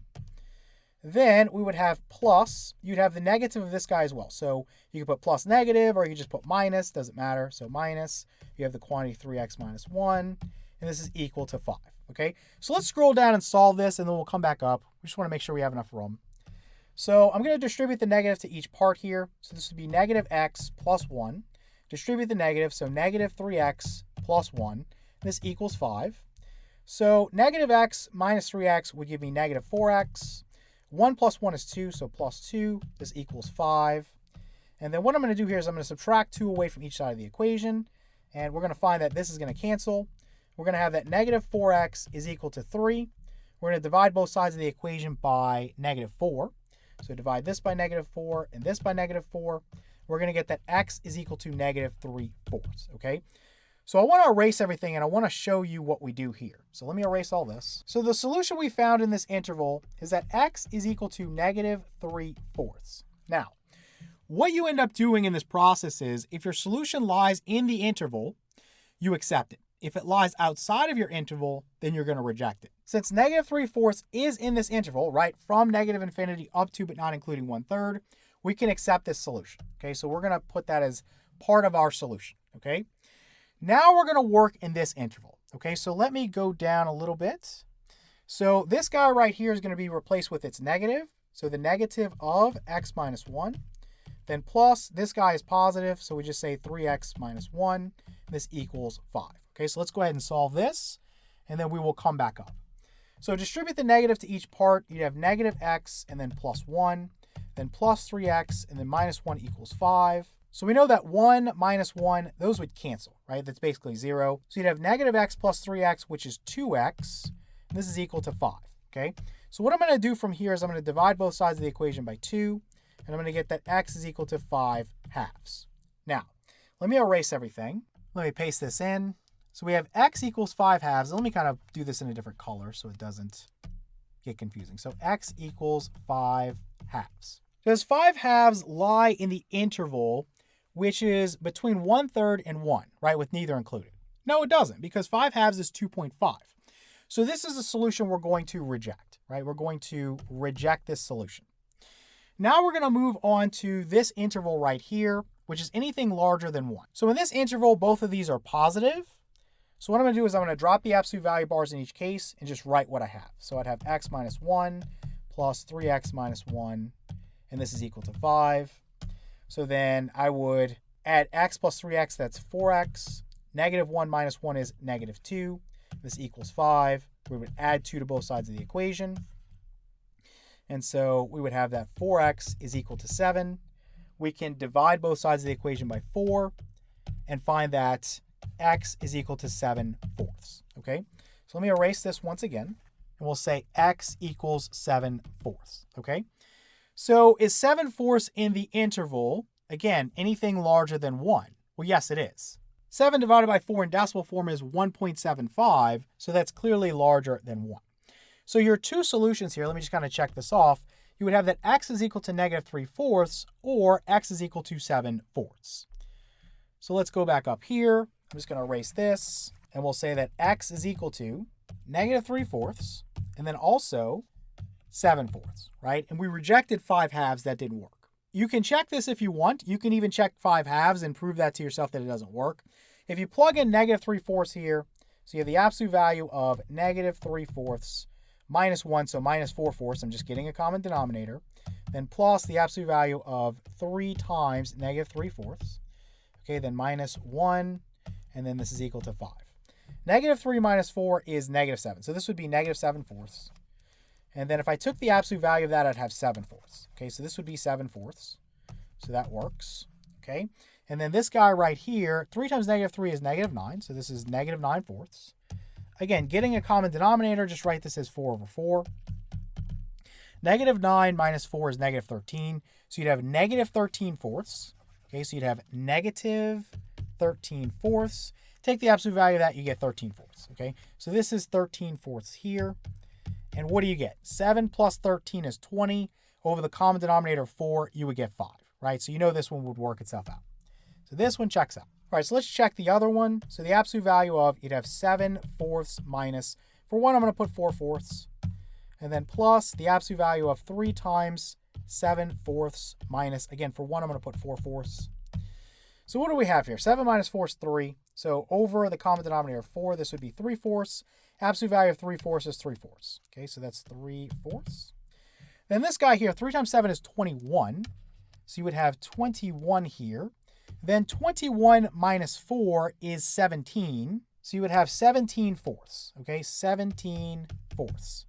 Absolute value of 17/4 is 17/4. And you see that this works, right? 3 plus 17 is 20. 20 over 4 is 5. So you get 5 equals 5. So this works out as well. So you can also do 5/2 and prove that it doesn't work. So you'd have 5/2 minus, in this case, I'm going to write 1 is 2/2.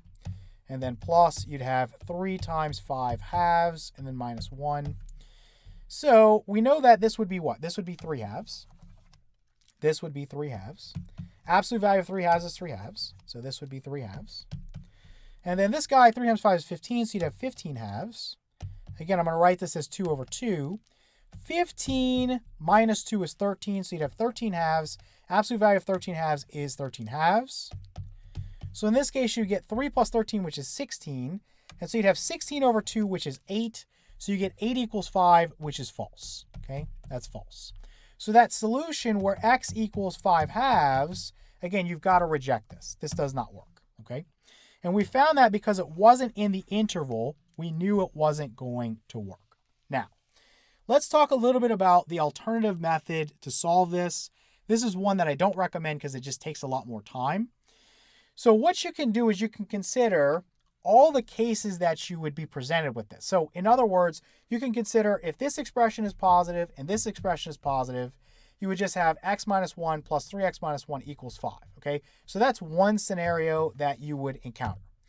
Then another scenario would be this one's negative and this one's positive. So in other words, I would put a negative out in front of this and say the negative of x minus 1 plus, and then this guy's positive, so 3x minus 1, and this equals 5. So I'd solve that equation, right? And you keep going. So this would be positive, and this would be negative, and this would be negative, and this would be negative. So you basically have 4 equations to set up and solve, but then you get extraneous solutions. So you have to go back and check each one of those, okay? And with our method, we really don't need to check. We just need to verify that our solution lies in the interval that we've created, and then we're basically good to go, okay? So once more, the solution here is that x equals negative 3/4 or 7/4. All right, let's go ahead and take a look at another one of these.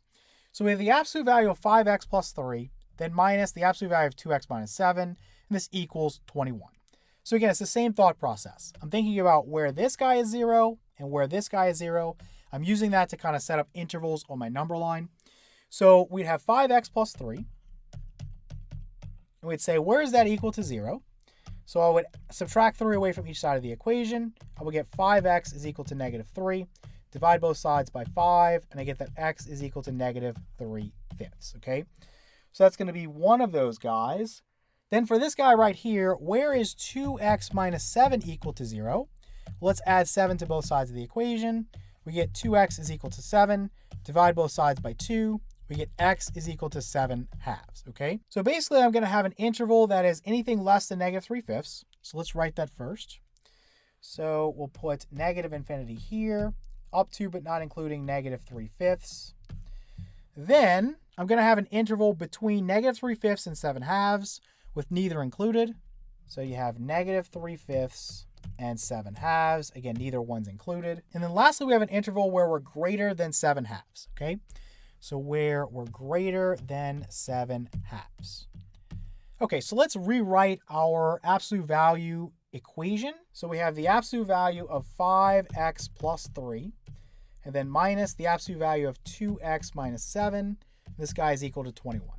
So again, I'm just going to look in each interval and decide where each expression is positive and negative. Again, if it's positive, I can just kind of drop the absolute value bars. If it's negative, I can drop the absolute value bars, wrap it in parentheses, and put a negative out in front, right, to change it into its opposite. So we know that if we're less than negative 3/5, both of these expressions are going to be negative, right? So 5x plus 3, I'd wrap that in parentheses, put a negative out in front. 2x minus 7, I'm going to wrap that in parentheses, put a negative out in front. If I'm between negative 3/5 and 7 halves, I know this guy right here is going to be 0 at negative 3/5. So if I'm greater than negative 3/5, that guy's positive, right? So 5x plus 3 is positive, and I can go ahead and just say it's going to be positive in this interval as well, right? Now this guy right here, this 2x minus 7, this guy is going to be 0 when x is 7 halves. So it's still going to be negative in this interval here. So we would wrap this in parentheses and put a negative out in front. And again, in this interval, it's positive because everything's positive once we get larger than 7 halves, because 7 halves makes this guy 0. So we'll say this is just 2x minus 7. Okay, so let's go through the possibilities. Let's scroll down. Let's think about the first one. So all the way to the left, I'm going to replace each one of these with their opposite. So I'm going to have the negative of 5x plus 3. And then minus, you've got to be very careful because this is a minus here. And then you're putting a negative out in front. So minus a negative is really plus a positive, right? So minus a negative, and then times the quantity 2x minus 7, I'm going to put plus. Okay, so plus 2x minus 7. Okay, and then this equals 21. All right, so I'm going to distribute this negative to each term. I'll have minus 5x, and then minus 3, and then plus 2x, and then minus 7, and this equals 21. Okay, let me scroll down and get some room going. We'll come back up. So this guy right here, so negative 5x plus 2x, that's going to be negative 3x. And then negative 3 minus 7 is negative 10. This equals 21. Let's add 10 to both sides of the equation. We're going to get negative 3x is equal to 31. We're going to divide both sides of the equation by negative 3. And we're going to get that x is equal to negative 31 thirds. Okay, so let's copy this. So let me just write that in here. X equals negative 31 thirds. Okay, negative 31 thirds. So is this valid? You just need to ask yourself the question, does it lie in this interval? And the answer to that is yes, right? Negative 31 thirds is more negative or to the left of negative 3/5. So you can clearly see it would be in this interval. So this guy will go ahead and check it off and say that's a valid solution. All right, let's talk about in this interval here between negative 3/5 and 7 halves. So this guy's positive and this guy's negative. So let's scroll down a little bit and we'll say that we have 5x plus 3. Again, if I have minus a negative, it's plus a positive. So you just say plus there. Again, 2x minus 7. And I really don't need the parentheses. I can just drop them. And then this equals 21. So let's just solve this real quick. I'm just going to scroll down and get a little room going. We'll come back up. So 5x plus 2x is 7x. 3 minus 7 is negative 4. This equals 21. And let's go ahead and add 4 to both sides of the equation. So we have 7x is equal to 25. Let's divide both sides of the equation by 7. We'd find that x is equal to 25 sevenths. All right, so let me kind of copy this real quick. And I'm just going to erase all this work, and we're going to go back up. So again, x is equal to 25 sevenths. So 25 sevenths. So is that in the interval, again, between negative 3/5 and 7 halves? Well, negative 3/5 is basically negative 0.6 as a decimal. 7 halves is 3.5, okay? And if I think about 25 sevenths, that's a little bit larger than 3.5. It's 3.571 if you want to kind of go to 3 decimal places. So it is larger than 3.5. So it's outside of this interval. So we're going to end up rejecting this solution, okay? It's not going to work. So let me do that in red. I'm going to reject this.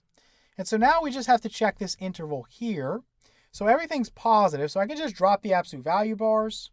So we kind of go down and do that. So we would have 5x plus 3. And then basically you're subtracting away this whole thing. Okay, you've got to be careful there. So what I'm going to do is I'm going to say minus, I'm going to wrap this in parentheses, 2x minus 7, because again, this whole thing's being subtracted away. Don't make the mistake of just putting a minus 2x and then leaving this as negative 7, because this has to be changed and so does this. Okay, you got to be very careful there. So then this equals 21. Okay, so I'm going to go ahead and say 5x minus 2x is 3x. And then 3 plus 7 is 10, so plus 10 is equals 21. Let's go ahead and subtract 10 away from each side of the equation. And we'll say that 3x is equal to 21 minus 10 is 11. Divide both sides by 3. We're going to get that x is equal to 11 thirds. Okay? So once again, let me erase everything. All right, so we found that x is equal to, again, 11 thirds. Okay? So is 11 thirds in this interval? Well, 7 halves is 3.5, so it needs to be larger than that. And if you punch up 11 divided by 3 in a calculator, you get 3.6, where the 6 repeats forever, okay? So that is going to be larger than 3.5. So this guy is going to work out as a solution. So the two solutions are going to be x equals negative 31 thirds, and then x equals 11 thirds. So let me go back up. So we'll say that x is again equal to, we have negative 31 thirds and also 11 thirds. All right, so let's wrap up our lesson and look at another common type of problem that you'll see. So let's say we ran into something like this. We have 5x squared minus 9 times the absolute value of x minus 2, and this is equal to 0. So in this particular case, we have this absolute value operation that's kind of in the middle of our equation, and we can't really isolate it. So there's kind of two different ways to solve this. One of them is just to consider the two cases and then just kind of go back and think about if the solutions that we get work, right? So you just plug them back in. The other one would be to kind of make a little substitution, and then you can consider if things are valid or not from that. So let's try it the first way, and then I'll show you the substitution method. I prefer the substitution method on this, but you can do it either way. So there's two cases here. One case would be that this value here is going to be positive. So in that case, we just remove the absolute value bars. So you would have 5x squared minus 9x minus 2 equals 0. And then the other case, kind of the case over here would be, let's say this expression was negative. So then I'd remove the absolute value bars and I would make x negative x, right? So we would have 5x squared minus 9. It's being multiplied by this, and I'm multiplying it by the negative of x. And then minus 2, and this equals 0. Of course, we could simplify this because negative times negative is positive. So I can now write this as plus 9x. Okay, so plus 9x. And let me kind of tighten this down a little bit. Just move that over there. Okay, so let's start over here on the left. So this is something we can factor over here on the left. So let me kind of set this up, and we'll factor this guy real quick. So I know that this is going to be 5x, and this is going to be x because this is a prime number here. So I need to make sure the outer and the inner work itself out. So I'm looking for what? I'm looking for a middle term of negative 9x, and I'm looking for a final term of negative 2. So when we think about negative 2, we know something's got to be positive and something's got to be negative, okay? So we also know that the factors there could be, 1 and negative 2, or it could be negative 1 and positive 2, okay? So let's say I put my negative 2 here and my positive 1 here. Would that work? So in this case, 5x times negative 2 would give me negative 10x. And then 1 times x would be plus x. So this does work itself out. Negative 10x plus x would be negative 9x. And then if you think about 1 times negative 2, of course, that's negative 2. So this is our correct factorization here. And now we can just solve this pretty easily. We're going to take each factor and set it equal to 0. So 5x plus 1 equals 0. And then we're also going to have that x minus 2 is equal to 0. Let me kind of scroll down real quick, get a little room going. And so to solve this one, I'm going to subtract 1 away from each side of the equation. I'll have 5x is equal to -1. Divide both sides by 5, and I get x is equal to -1/5. Okay? Then over here, let me add 2 to both sides of the equation, and I get that x is equal to 2. Okay? Now these are just proposed solutions. We actually need to check them in this scenario. So let me erase all this, and I'm just going to copy these. So I'm just going to put this over here. We have x is equal to 2, and then comma -1/5. We'll check them in a minute. We're going to find that some of these won't work. So let's move this over here, and let's work on this now. We'll get the solutions for this, and then we'll check everything at once. Okay? So for this guy, we can also solve this with factoring. So let's go ahead and set this up. So we can, again, do 5x and x. Again, I'm looking for the outer and the inner, such that I get a positive 9x as my middle term and a -2 as my final term. So instead of doing a -2 here, I'm going to do a +2. And instead of doing a +1, I'm going to do a -1, right? Because my outer would be 10x, and my inner would be -x. So 10x minus x would give me my positive 9x, and then -1 times 2 would be -2. Okay, so we're good to go there. All right, so now I'm just going to set each of these equal to 0. So 5x minus 1, if that equals 0, we're going to find that we add 1 to each side of the equation. We'll get that 5x is equal to 1. Divide both sides by 5, and we're going to get that x is equal to 1/5. Okay, so let me just write that in here. So we have 1/5, and I'll just erase this. We don't need this information anymore. And then we also have x plus 2. We're going to set that equal to 0. Of course, that gives me a solution. If I subtract 2 away from each side, that x is equal to -2. Okay, let's put -2 in there. All right, so let's erase everything. And now we just want to check our solutions and see what works and what doesn't. Okay, so we have 5 times, for x, I'm going to start by plugging in a 2. So you'd have 2, that guy squared, then minus 9 times the absolute value of 2, right? Plugging that in for x. Then minus 2, and this equals 0. Okay, so 2 squared is 4. So you'd have 5 times 4, then minus 9 times the absolute value of 2. The absolute value of 2 is 2, so 9 times 2. Then minus 2, and this equals 0. 5 times 4 is 20. Then minus 9 times 2 is 18. Then minus 2, and this should equal 0. And this is going to work out, right? 20 minus 18 is 2. 2 minus 2 is 0. So you get 0 equals 0. So this guy checks itself out. Now let's work on -1/5 now. So let's erase this, and we'll do -1/5. So I'm going to erase that and that. I'm going to put -1/5 in there.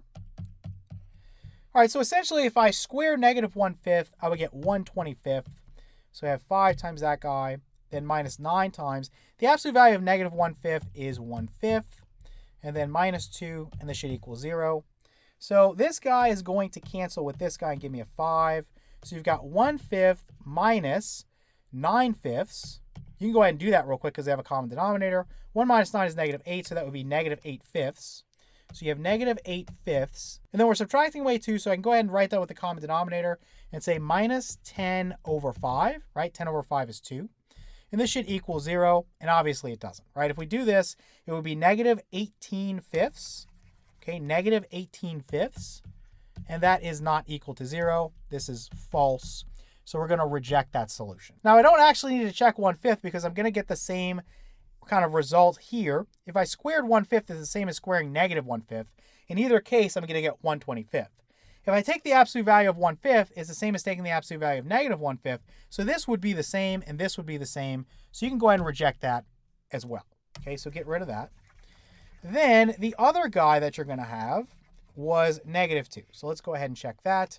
But again, you know that's going to work because 2 worked, and you're going to end up with the same scenario, right? Because -2 squared or 2 squared each give you 4. So in each case, you're going to have 20 there because 5 times 4 is 20. Then you're subtracting away 9 times 2 in each case, because whether I put a -2 in there or +2, when I take the absolute value of that, I get 2, right? Either way. So 9 times 2 is 18. And then you've got -2, and this equals 0. Again, 20 minus 18 is 2. 2 minus 2 is 0. So you get 0 equals 0. So this does work out as well. So this gave us 2 solutions, x equals 2 or x equals -2. So I can just erase those. Just kind of tighten this down and say -2 there. And now let's think about doing this in an alternative way. So for this method, we're going to focus on using a substitution technique.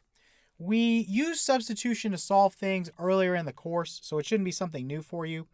Basically, what we're thinking about here is the fact that x squared is always non-negative, and so is the absolute value of x squared, right? So if I think about x squared and I think about the absolute value of x being squared, this would produce the same thing no matter what I plug in for x, right? If I plugged in, let's say, -3. Let's say I plugged in a -3 in each case. Well, here, -3 squared is 9. And here, -3, if I take the absolute value first, I get 3. When I square that, I get 9 as well, right? So what I can do here is I can just rewrite this. And I can say that we're going to have 5 times the absolute value of x, that's squared. Then -9 times the absolute value of x. Then -2, and this equals 0, okay? So now I have the absolute value of x here, and I have the absolute value of x here, okay? So what I'm going to do is just make a little substitution. So I'm going to let u be equal to the absolute value of x, okay? So now I'm going to replace the absolute value of x in each case with u. So I'm going to have that 5u squared minus 9u minus 2 is equal to 0. So this is something we can, again, solve using factoring. Let me kind of scroll down for a minute.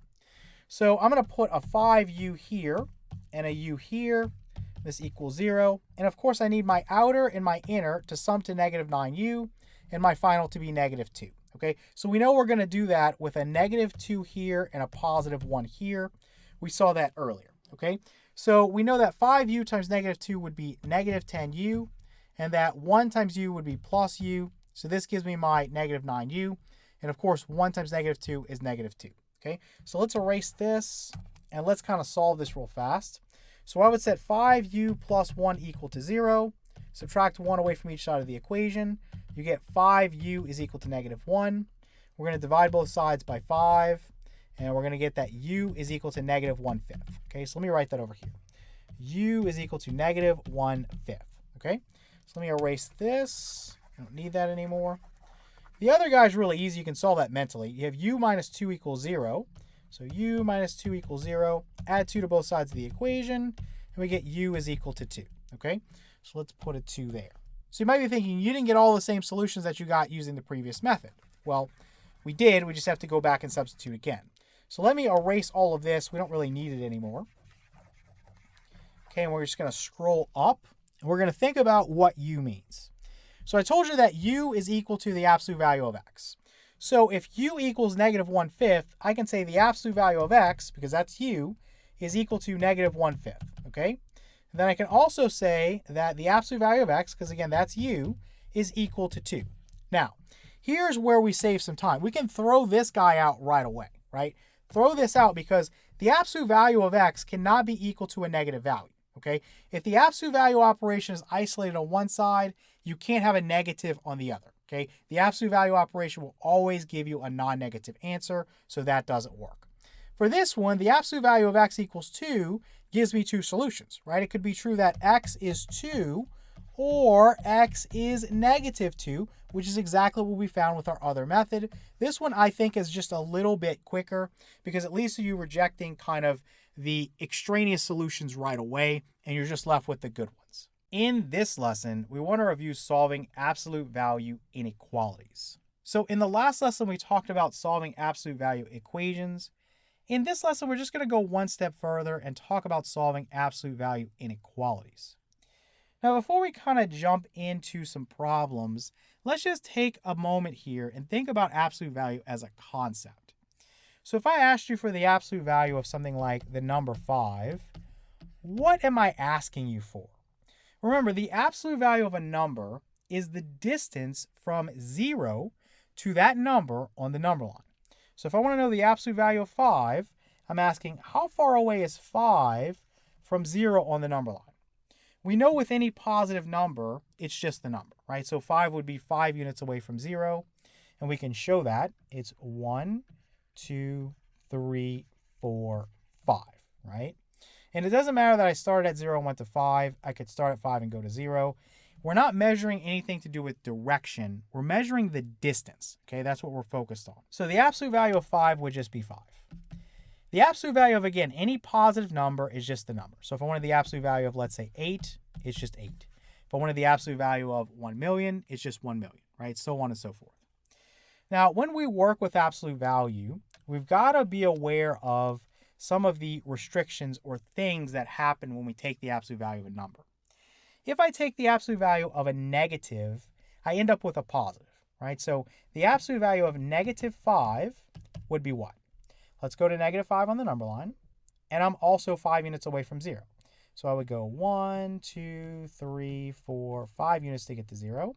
So this answer here is also 5, right? So I took the absolute value of something that's negative, and I got a positive. Because I'm measuring a distance with absolute value, I can never get a negative result, okay? You can think about distance as it relates to you driving in a car. Let's say you want to go to the grocery store. You can either get in your car and decide not to go, right? You just play some tunes in the car, and then you get lazy and decide, hey, I'm not going today. Or you can go some positive amount, right? But you can never go a negative distance. The only thing you can do besides getting a positive result is you can get 0 as a result, okay? If I took the absolute value of 0, I would get 0. And that's because 0 is 0 units away from itself on the number line. So the main thing to understand here is that the absolute value operation is always going to give you a result that is non-negative. So 0 or positive, okay? Very important you understand that because it will come up later on in the lesson. Now, we also want to think about one other thing here. I want you to notice that 5 and negative 5 have the same absolute value, right? If I did 8 and negative 8, those would also have the same absolute value. Okay, so numbers like these, 5 and negative 5, or 8 and negative 8, or 2 million and negative 2 million, these are known as opposites, okay? They're going to have the same absolute value, okay, because they're the same distance away from 0, but they lie on opposite sides of the number line. One's on the negative side, one's on the positive side, so we call them opposites. All right, so now that we understand the concept of absolute value, let's think a little bit about how we can solve an absolute value inequality. We're just going to start with some very simple examples here, and then we'll get into some more challenging material. So we're going to start with the absolute value of x is greater than 5. So using our understanding of absolute value, what am I asking for? What can I plug in for x here that would satisfy the inequality? Well, remember, if I'm taking the absolute value of something, I want to know the distance from that to 0 on the number line.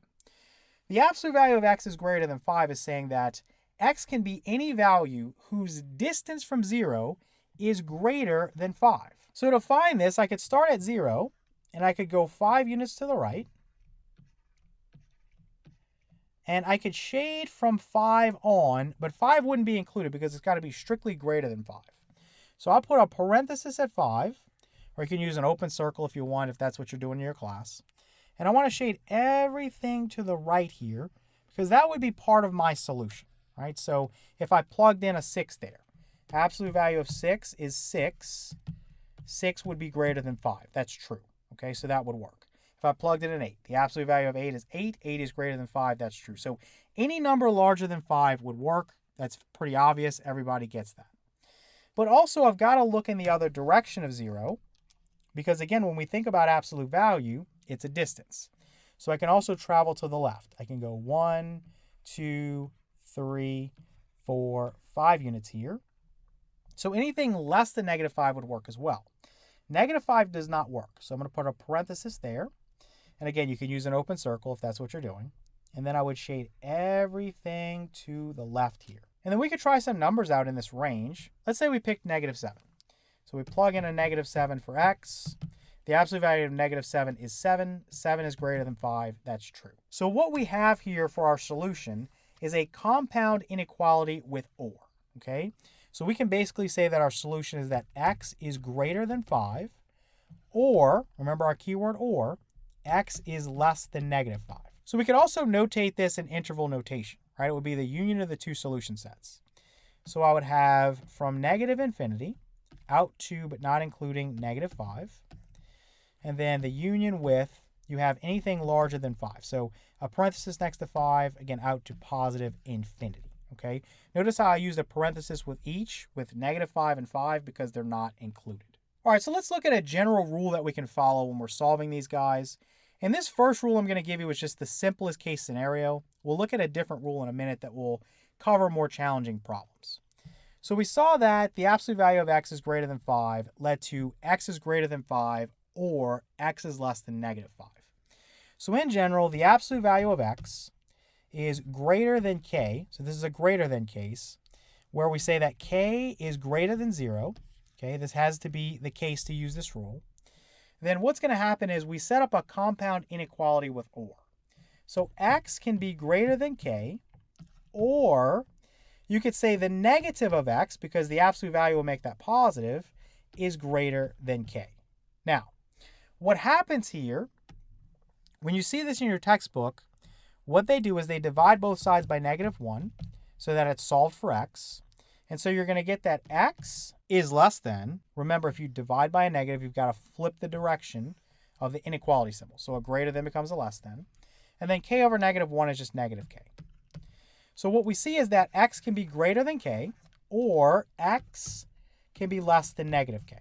Okay, so this is what you're going to see. And again, when we worked with this first example here, where we said that the absolute value of x is greater than 5, we got just this. X was greater than 5, or x was less than -5. Okay, so that's where that comes from. So if I gave you a problem, like let's say the absolute value of x is greater than 14, well then you can very quickly say that x is greater than 14, or x is less than -14. Okay, the first scenario, you just remove the absolute value bars. So in this case, it would just be x is greater than 14. The second scenario, you just think about it like this. Flip the direction of the inequality symbol, so my greater than becomes less than, and then change the sign of the number out here. So from 14, I get -14. So if you could just remember that, you flip the sign and then make the number negative, you're good to go. Okay, that's all you need to remember. So let's look at our rule when it's more complicated.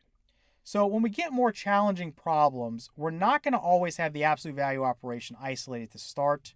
So we've got to get it in this format of the absolute value operation on one side and a number on the other. Okay, notice how I've said that k is greater than 0. Again, if it's 0 or less than that, we'll talk about those special cases at the end of the lesson. But I want to isolate this to where the absolute value of some expression ax plus b is greater than k. So this is going to set up to this expression ax plus b is greater than k, or ax plus b is less than the negative of k. All right, so same process. For the first one, I just remove the absolute value bars. I copy what's there. It's very simple. For the second one, I remove the absolute value bars so the expression doesn't change. I flip the direction of the inequality symbol, so now it's a less than, and then I make that number negative. So instead of just k, it becomes -k. All right, so let's look at an example. All right, so for this one, we have the absolute value of 2x plus 3 is greater than 17. So the first case is I just remove the absolute value bars. So I'll have 2x plus 3 is greater than 17. Then or, my second case, I remove the absolute value bars. So 2x plus 3. I flip the direction of the inequality symbol, so it's a less than, and then I make this number negative. So it's going to be a -17, okay? And if you have trouble remembering that, you can always just make the expression over here. You could always say it's the negative of this guy. So the negative of 2x plus 3 is greater than 17. When you divide both sides by -1, you're going to get it into that format. So this would flip, and this becomes negative. Okay, so that's another way you can kind of remember it. All right, so let's quickly solve these two inequalities.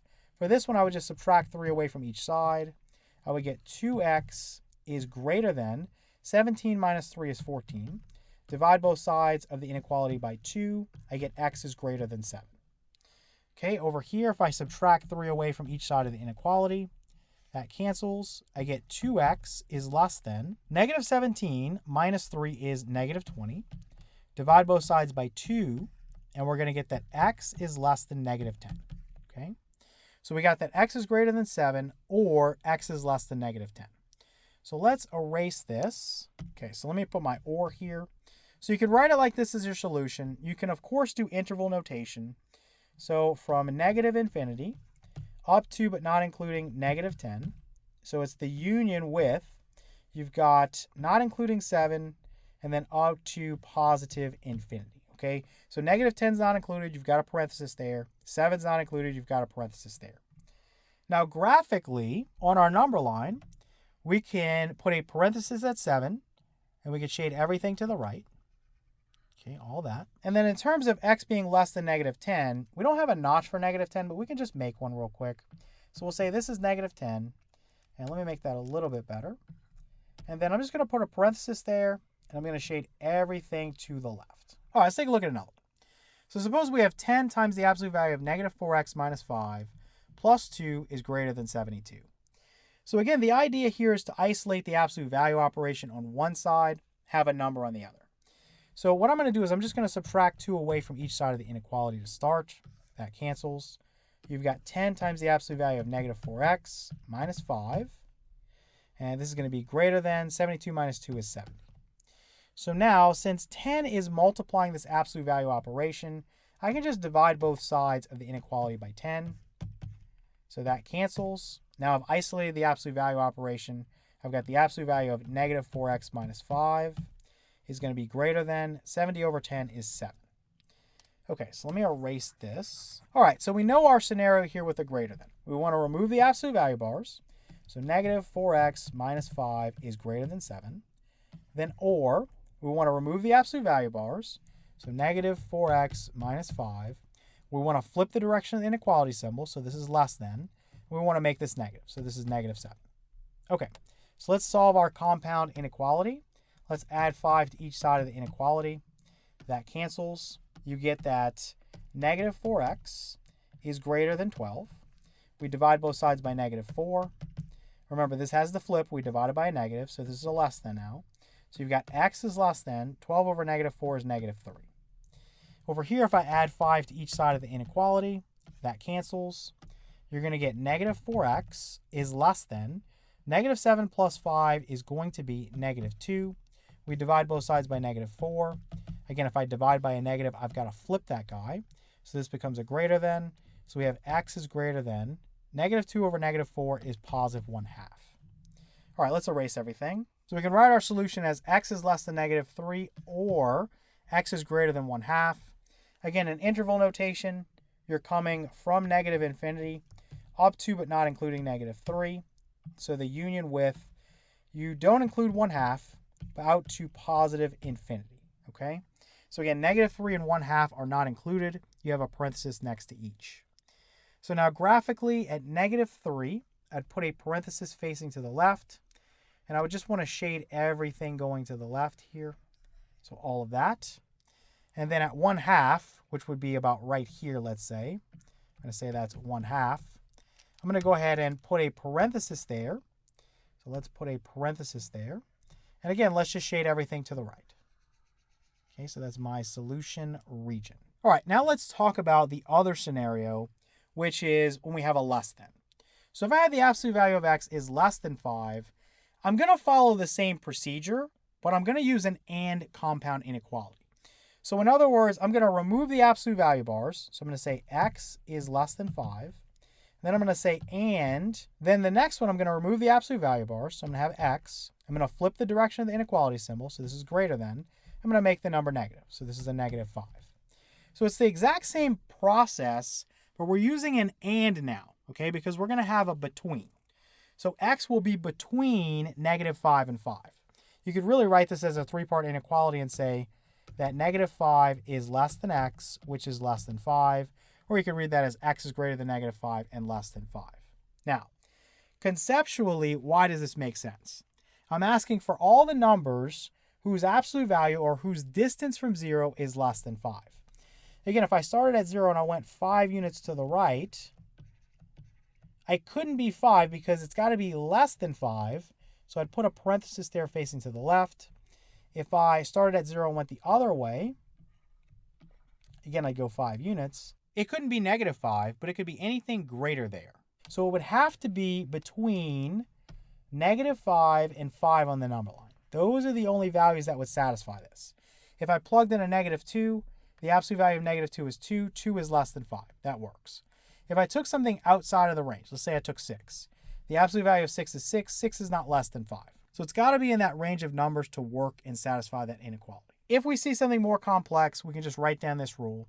So I isolate my absolute value operation on one side. It's the same thing we saw with the greater than, but just now I'm going to have an and. So it's the exact same procedure. So the absolute value of ax plus b is less than k, where k is greater than 0. We say we have ax plus b is greater than negative k, and ax plus b is less than positive k. So again, the first scenario, just remove the absolute value bars. So that's this here. The second scenario, remove the absolute value bars, flip the direction of the inequality symbol, so you get a greater than, and then make this number out here negative, okay? The only difference is you're using an and statement. So really, if you want to make this easier on yourself, just write it as a three-part inequality. So the expression goes in the middle, and it's greater than the negative of this, and it's less than the positive of this. All right, let's take a look at an example. So suppose we have the absolute value of 8x plus 4, and this is less than or equal to 52. Well, this guy's already isolated for me, so I don't have a whole lot of work here. All I've got to do is follow my rule. So I'm going to drop my absolute value bars. I'll have 8x plus 4 is less than or equal to 52. Then and, okay, I'm going to drop my absolute value bars. So 8x plus 4, flip the sign, so this becomes a greater than or equal to, make 52 negative. So it's negative 52. Now, I would advise when you solve these to put it as a three-part inequality because it's just easier to work with. So I'm going to put that negative 52 is less than or equal to 8x plus 4, which is less than or equal to the number 52.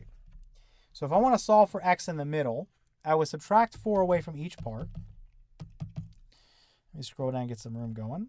So on the right-hand side, 52 minus 4 is 48. And then this cancels, so I've just got 8x in the middle. On the left-hand side, negative 52 minus 4 is negative 56. All right, so to get x isolated in the middle, I'm going to divide each part by 8. Let me make that a little better. So negative 56 divided by 8 is negative 7. This is less than or equal to, 8 over 8 is 1, so we just have x here in the middle. This is less than or equal to, 48 over 8 is 6. So I have that x is basically between negative 7 and 6, and negative 7 and 6 are both included here because we have non-strict inequalities. So let me erase all this. And again, we could write this in interval notation.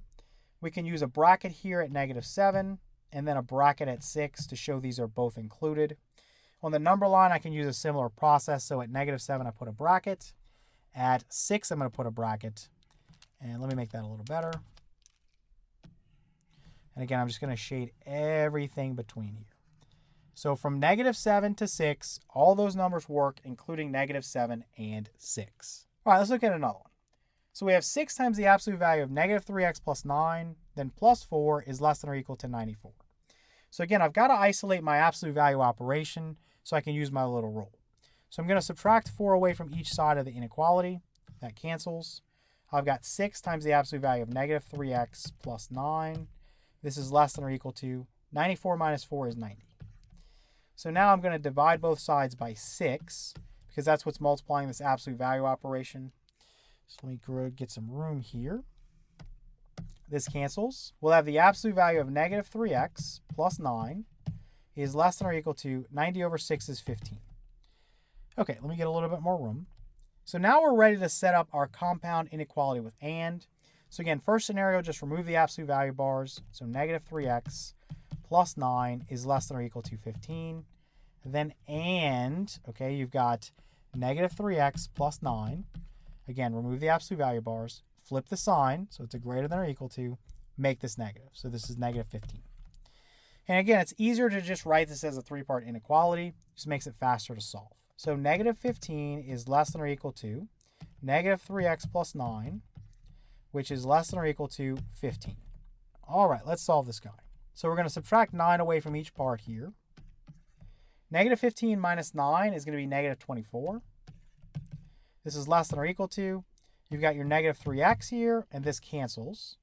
Then this is less than or equal to, 15 minus 9 is 6. All right, so to get x by itself, let's divide each part by negative 3. And remember, even though it's a three-part inequality, we've still got to flip these signs. Very important you do that, okay? Otherwise, you will get the wrong answer. So x is going to be in the middle by itself. I'm going to flip the signs to greater than or equal to.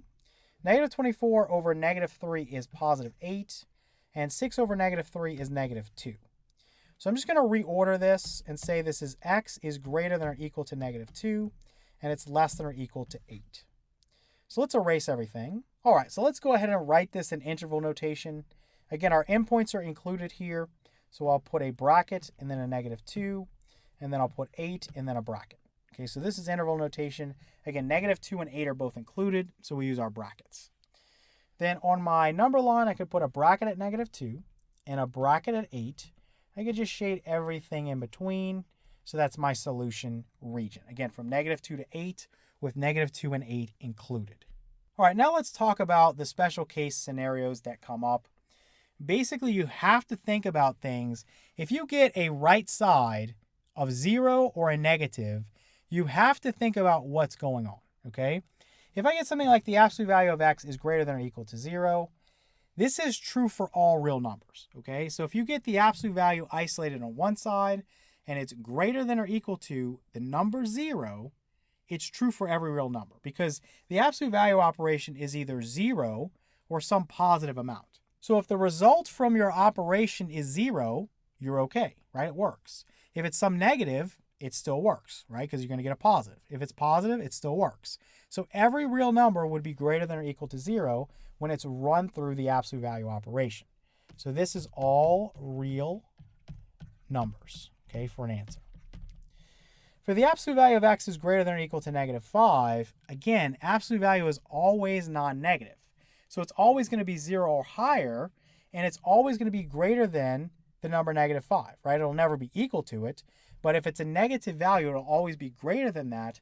So this is also true for all real numbers. Okay, so if you see a negative over here and you've got a greater than, all real numbers is your solution. All right, what if you've got a less than and a negative over here? Well, here you can't get a solution, right? The absolute value of x is less than -5. That's not possible, okay? It can never be less than a negative. It can't be less than 0, okay? It can be 0 or positive. That's it. So for this guy, there's no solution, okay? Now, this one's a tricky one, okay? What if you saw the absolute value of x is less than or equal to 0? Well, we know that it can't be less than 0, but it can be equal to 0. So this one will have one solution. You basically need to set x equal to 0, and that's your solution. If x equals 0 here, that works, right? The absolute value of 0 is less than or equal to 0, right? 0 is less than or equal to 0. That is true, okay? But if I use any other number, it does not work, okay? So what I want to do with this type of scenario, if I've isolated the absolute value operation and it's less than or equal to 0, I just set that expression inside the absolute value bars equal to 0, and I solve, and that's going to be my solution. All right, let's look at a few examples. So we have -7 times the absolute value of 10x plus 4 plus 1 is less than or equal to 43. So again, we want to start by isolating the absolute value operation. So I'm going to subtract 1 away from each side of the inequality. That's going to cancel. I've got -7 times the absolute value of 10x plus 4, again, is less than or equal to 43 minus 1 is 42. All right, let's get some room going. So now I'm going to divide both sides of the inequality by -7. This cancels. I'm going to have the absolute value of 10x plus 4. Now I divided by a negative, so this has got to get flipped. So it's going to become a greater than or equal to 42 over -7 is -6. Now, you can stop here. The absolute value operation is isolated, and it's greater than a negative value. What did we say about that? The absolute value operation is always going to be 0 or some positive amount. So it will always be greater than -6. So this is true for all real numbers. So you can stop and say all real numbers. In interval notation, you can put from -infinity to +infinity. And if you wanted to show this on a number line, you could basically just shade the entire number line. Okay? This would be your graphical solution. Just shade the entire thing. All right, let's take a look at another. So suppose we had -4 times the absolute value of 6x minus 8, then -6 is greater than 98. So again, I want to isolate this part right here first. Very important you do that. So let's add 6 to both sides of the inequality. That cancels. You've got -4 times the absolute value of 6x minus 8. And this is greater than 98 plus 6 is 104. Let's divide both sides by -4. So we know this cancels. I've got the absolute value of 6x minus 8. This is going to get flipped, so it'll become a less than. Then 104 over -4 is -26. Now, can the absolute value of something ever be less than -26? No, it cannot. Again, it's got to be 0 or some positive amount. So it doesn't matter what I plug in here for x. Whatever this result here is inside the absolute value bars, once I take the absolute value, it's going to be 0 or positive. So it can never, ever, ever be less than negative 26. So there's no solution here. No solution. Okay? And again, you can put that symbol for the null or empty set. All right, let's take a look at one more. So we have 4 times the absolute value of 8x minus 2 is less than or equal to 0. So again, I can divide both sides by 4 so that I can isolate the absolute value operation. So this cancels. I get that the absolute value of 8x minus 2 is less than or equal to 0 over 4 is 0. Now, the only way, again, that this works is if we set this expression here, 8x minus 2 equal to 0. Because it can never be less than 0. That's not ever going to work, right? Because once we take the absolute value, it's going to be 0 or something positive. So we can get it to equal 0, but we can never get it to be less than 0. So there's only one solution here. So 8x minus 2 is equal to 0. Add 2 to each side of the equation. You'll have 8x is equal to 2. We're going to divide both sides by 8. And we're going to get that x is equal to 2 over 8 is 1 over 4, okay, or 1/4. So the only way to make this true is if x is 1/4. This is not a range of values. If we looked at this on the number line, you would basically just go to 1/4.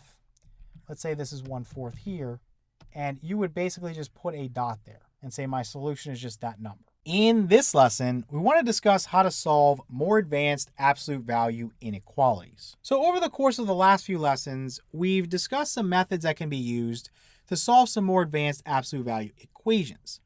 Now again, we're just going to go one step further and think about how to apply these same strategies when inequalities are involved. So before we kind of jump into the examples, I just want to take a minute to refresh your memory on absolute value inequalities, just the basic processes that we use when we're solving these guys, because it's been a while since we looked at them. So I think it's important just to get a little quick refresher in. So we should know that if a is greater than 0, so a just represents some positive real number. If we have the absolute value of x is greater than a, okay, greater than this positive real number, this gives us an OR, right? A compound inequality with OR. So x can be greater than a, or x can be less than the negative of a. So as a quick example, let's say we have the absolute value of x and this is greater than 7. We should know that, again, this sets up as x is greater than 7 or x is less than negative 7. Graphically, it's really easy to figure this out. Again, I'm thinking about what values here for x have a distance from 0 that is greater than 7. Well, if I start at 0 and I go 7 units to the right, it can't be 7 itself, but it can be anything larger, right? So I just put a parenthesis at 7 to say it's not included, and I shade everything to the right. Same thing goes in the other direction. If I start at 0 and I go 7 units to the left, I put a parenthesis at negative 7, and I just shade everything to the left like that. So this would be my solution graphically, and we also have this solution here kind of in our standard notation, and you can even use interval notation if you want. You can say from negative infinity up to, but not including, negative 7. And then the union with 7 is not included, again, out to positive infinity, okay? So let's take a look at kind of the other scenario that happens. So if a is a positive real number, again, if a is greater than 0, if the absolute value of x is less than this positive number a, well then x is going to be between negative a and a, right? X is greater than negative a, and it's less than a. So here we have a compound inequality with and. So let's look at this quick example here. Suppose we have the absolute value of x, and now it's less than 7, okay? So we're going to have a compound inequality with and. So basically, x is going to be greater than the negative of 7, and it's going to be less than 7 itself. Again, basically, to think about this graphically, I'm thinking about all the values whose absolute value or whose distance from 0 is less than 7. So starting at 0, I could basically travel up to, but not including 7. So again, at 7, I just put a parenthesis there. And again, I could go the opposite direction. So starting at 0, I could go down to, okay, down to, but not include negative 7. So I'd put a parenthesis there as well. So that would be my graphical solution. Again, from negative 7 to 7 with neither of those included. And then in interval notation, I'd have negative 7, comma 7, again with a parenthesis next to each. All right, so two special cases that come up that we need to be aware of. Again, if the absolute value operation, in this case is the absolute value of x, if we say this is less than 0, there's no solution here, okay? There's nothing I can plug in for x and take the absolute value of and say that it's going to be less than 0, because the result of this operation here is going to be 0, which is obviously not less than 0, or it's going to be some positive number, which is also never going to be less than 0. So in this situation, there is no solution. And our last special case we're going to come across, if a now is a negative number, if it's less than 0, so some negative real number, then if we have the absolute value of x is greater than this negative real number, well, then we're going to have a solution that's all real numbers, right? If I have the absolute value of x is greater than -5, well, that's always true, right? No matter what I plug in for x, the result of this will either be 0, which is greater than -5, or it'll be positive, which is also greater than -5. So this is always true, or you could say true for all real numbers. Okay, so now let's get to kind of the first example. And hopefully you saw the lesson where we solved more advanced absolute value equations. If you did that lesson already, this is going to be a breeze for you. We're basically using the same concepts, okay? So suppose you had something like the absolute value of x plus 3 is greater than the absolute value of 2x minus 1. Again, when you look at these, what you want to do is you want to think about where the expressions inside of the absolute value bars are going to be 0, okay? You're thinking about kind of the turning point. So where could this guy go from negative to positive or from positive to negative? Well, that can only happen when that expression is equal to 0, okay? So if I say x plus 3 is equal to 0, and I solve that, I get that x is equal to -3, okay? And then alternatively, if I say that 2x minus 1 is equal to 0, I add 1 to each side of the equation. I get 2x is equal to 1, divide both sides by 2, and I find that x equals 1/2, okay? So we're going to use these numbers, -3 and 1/2, to kind of split the number line up into 3 intervals, okay? And I'm not going to do it on this number line here. I'm going to use a table because I find it to be a little bit easier. So the numbers we were working with, again, are -3 and positive 1/2. So we're using that to split the number line up into 3 intervals. I just prefer to do this on a table because it's just easier for me to organize things. So the first interval will be from -infinity up to but not including -3. Okay, so that's my first interval. Then my second interval, -3, I'm going to include that, okay? And this is going to be out to but not including 1/2. Then my third interval will be anything that includes 1/2 or larger, okay? So from 1/2 out to positive infinity. Now, what we're going to do here, let's go back up. So we have the absolute value of x plus 3 is greater than the absolute value of 2x minus 1. Let's go ahead and write that real quick. So the absolute value of x plus 3 is greater than the absolute value of 2x minus 1. Okay, so what we're doing here is we're looking at each interval, and we're thinking about, is the expression inside the absolute value bars negative, is it 0, or is it positive? Okay, that's what I want to consider. So for this guy right here, think about the fact that in this interval, it's going to be negative, right? I know that x plus 3 is equal to 0 when x equals -3. So anything less than -3 means it's going to be negative, right? So in this interval, I will replace this expression here, this absolute value of x plus 3, with the negative of x plus 3. Okay, so I just wrap it in parentheses and put a negative out in front to express that. Okay, for this guy right here, this 2x minus 1, it's also going to be negative, right? Because 2x minus 1 is going to be 0 when x is 1/2. So if we're less than 1/2, which we are in this case, it's going to be negative. So again, I just wrap it in parentheses, so 2x minus 1, put a negative out in front, okay? And we'll deal with this scenario in a second. Let's just kind of move on and write everything. So in this interval here, we have from -3 up to but not including 1/2. So at -3, we know that this guy would be 0, but anything larger than that means it's going to be positive, okay? So whether it's 0 or some positive value, I can just take the expression itself. So I can just say it's x plus 3 here. And again, this is still in a format of where it's larger than -3. So in this interval, it'll also be just x plus 3, okay? Then for 2x minus 1, again, it's made 0 when x is 1/2. In this interval between -3, including -3, up to but not including 1/2, it's still going to be negative, right? Because that's less than 1/2. So I would say the negative of 2x minus 1. And then here, it could either be 0 if x is a half or some positive value. So I just drop the absolute value bars and write the expression. So 2x minus 1, okay? So a very simple process. Again, if it's 0 or positive in that interval, you replace the absolute value expression with just what's inside the absolute value bars, okay? That's all you need. If it's a negative, okay, then what you want to do is drop those absolute value bars, wrap it in parentheses, put a negative out in front. You're basically changing it into its opposite. All right.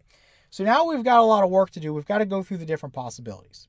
So the first possibility is that both of these are negative. So let's kind of scroll down and crank that out. So I'm going to have the negative of x plus 3 is greater than the negative of 2x minus 1. Now, if we want, we can clear the negatives by just dividing both sides by negative 1. But again, because we're working with an inequality and we divide it by a negative, we've got to flip that guy, okay? So this is going to cancel and this is going to cancel. You have x plus 3 now is less than 2x minus 1. Let's go ahead and subtract 2x away from each side of the inequality. And let's also subtract 3 away from each side of the inequality. So this is going to cancel. This is going to cancel. We'll have x minus 2x, which is negative x. And this is less than. You've got negative 1 minus 3, which is negative 4. As a final step, let's divide both sides by negative 1. And again, we divided by a negative, so flip this guy. You're going to get that x is greater than 4. Okay, so x is greater than 4. Now, we want to compare x is greater than 4 to the interval that we're working with. The interval that we're working with specifically says that x is basically coming from negative infinity up to but not including negative 3. X is greater than 4 is not in that interval, so this solution is going to be rejected, okay? Let me erase all this and I'll kind of write it in the column. So I'm just going to write x is greater than 4 here. And again, this is not within our interval, so we reject that solution, okay? Now let's think about this interval here, again, where the x plus 3 is positive, and we're going to use the negative of 2x minus 1, okay? So let's scroll down, and we're going to say that we have x plus 3 is positive, and then this guy is going to be negative. So the negative of 2x minus 1, okay? So let's go ahead and solve this guy. I'm going to distribute this. This will be negative 2x plus 1. So if I add 2x to both sides of the inequality, and I subtract 3 away from each side of the inequality, this will cancel, this will cancel. X plus 2x is 3x. This is greater than 1 minus 3 is negative 2. Divide both sides by 3, and we get that x is greater than negative 2/3, okay? So let me erase this real fast. X is greater than negative 2/3. Let me write that up here. So x is greater than negative 2/3. Okay, is that in our interval? The interval is from negative 3, including negative 3, up to but not including 1/2. Well, yeah, it is. So this is a partial solution, okay? So for right now, I'm just going to write this guy as, again, not including negative 2/3 because it's strictly greater than, up to but not including 1/2, okay? And then we'll think about this solution, and if we have a solution there, we'll have two partial solutions we can put together as a full solution. Okay, so in this case, everything's positive, so we can just drop the absolute value bars and go with what we have. So you'd have x plus 3 is greater than 2x minus 1. Let's subtract 3 away from each side of the inequality, so that would cancel. Let me subtract 2x away from each side of the inequality, so that would cancel. X minus 2x is going to give me negative x. This is greater than. Negative 1 minus 3 is negative 4. Let's divide both sides by negative 1. So we know that this is going to flip, right? So this is going to end up being a less than. So you have x is less than positive 4, okay? So again, let me erase all this. So we say x is less than 4. Does that fit in our interval? Yeah, it does, right? Because we have from 1/2, including 1/2, out to positive infinity. X is less than 4 fits in there. You could basically say it's another partial solution. You would include 1/2, and you would go up to but not include 4, okay? So if I take these two partial solutions, and I just take the union of the two, so again, from negative 2/3, not including that, up to but not including 1/2, and the union with, you have 1/2, which is included, up to 4, okay? So this would be your solution set, and basically when you combine the two, you can get rid of this part right here and just kind of slide this down, and that's what you're going to get, right? You're going to get from negative 2/3, not including that, up to but not including 4, okay? So let me kind of drag this up to our original page, and we'll paste our solution here. Again, from negative 2/3, not including that, up to and not including 4. So negative 2/3, let's just go ahead and say that's about right here. And I'm just going to mark that and say this is negative 2/3. So I'd put a parenthesis there because it's not included. 4 is not included. Just shade everything in between, okay? And then we could also write this saying that x is greater than negative 2/3 and less than 4, okay? So this is your interval notation, this is your standard notation, and then this is graphically. So those are the solutions for, again, the absolute value of x plus 3 is greater than the absolute value of 2x minus 1. All right, let's go ahead and take a look at another example. So this guy here is going to be a little bit more complicated, but we're going to solve it using the same strategy. So we have the absolute value of x plus 5, and then plus we have the absolute value of x minus 3, and then this is greater than 14. So the first thing we want to do is just take what's inside of the absolute value bars in each case. So this expression here, x plus 5, and this expression here, x minus 3. We just want to set those guys equal to 0 and see what the result is. So if we have x plus 5 equals 0, very simple, subtract 5 away from each side of the equation, we get x is equal to negative 5. Then for the other guy, we have x minus 3, so x minus 3 equals 0. Add 3 to both sides of the equation, we get x is equal to 3. So again, these two numbers are going to help me split the number line up into kind of 3 intervals. We're going to have from negative infinity to negative 5, with negative 5 not being included. Then we'll have negative 5 to 3, with negative 5 included and 3 not. And then 3 included in anything larger. Okay, so let's set this up using a table. Again, I don't like to use the number line itself. I like a little table. It helps me organize things. So again, our numbers, I'm just going to write them here. We had negative 5 and positive 3. So again, from negative infinity up to but not including negative 5. And then negative 5 will be included here. So negative 5 is included. And then up to but not including 3. And then 3 will be included, and then out to positive infinity, okay? So let's rewrite our inequality. Again, if we go back up, we have the absolute value of x plus 5, then plus the absolute value of x minus 3, and this is greater than 14. So let's write that. So we have the absolute value of x plus 5, and then plus we have the absolute value of x minus 3, and this is greater than 14. Okay, so we know in this first interval, the one all the way to the left, where we're coming from negative infinity, going up to but not including negative 5, both of these guys are going to be negative, right? This guy right here is going to be negative because it's 0 where x equals negative 5, right? So we're less than negative 5, so this guy's negative. This guy is also negative because it's 0 when x equals 3, and we're definitely less than 3 in this case. So we're going to say that this guy is the negative of x plus 5, and this guy is going to be the negative of x minus 3, okay? And then in this case right here, now we're from negative 5, including that, up to 3, but not including that. Well, now this guy right here, this x plus 5, that expression is going to be either 0 or positive. So I can replace it with the expression itself. So we'll put just x plus 5. And then this guy right here, this x minus 3, is still going to be negative, right? Because again, it's 0 when x is 3. We're less than 3, so it's still going to be negative. So we put the negative of x minus 3. And then this last case where we're 3 or anything larger, well then this x plus 5 is going to be positive. And then for x minus 3, that could be 0 or positive. So again, we just put x minus 3 there, okay? So again, if it's 0 or positive, you just take what's inside the absolute value bars, and you can write that down. Basically thinking about it, just drop the absolute value bars. If it's negative, well then you drop the absolute value bars, wrap it in parentheses, and then put a negative out in front. Okay, so that's all we're doing. All right, so let's go through the possibilities now. Again, this is the tedious part.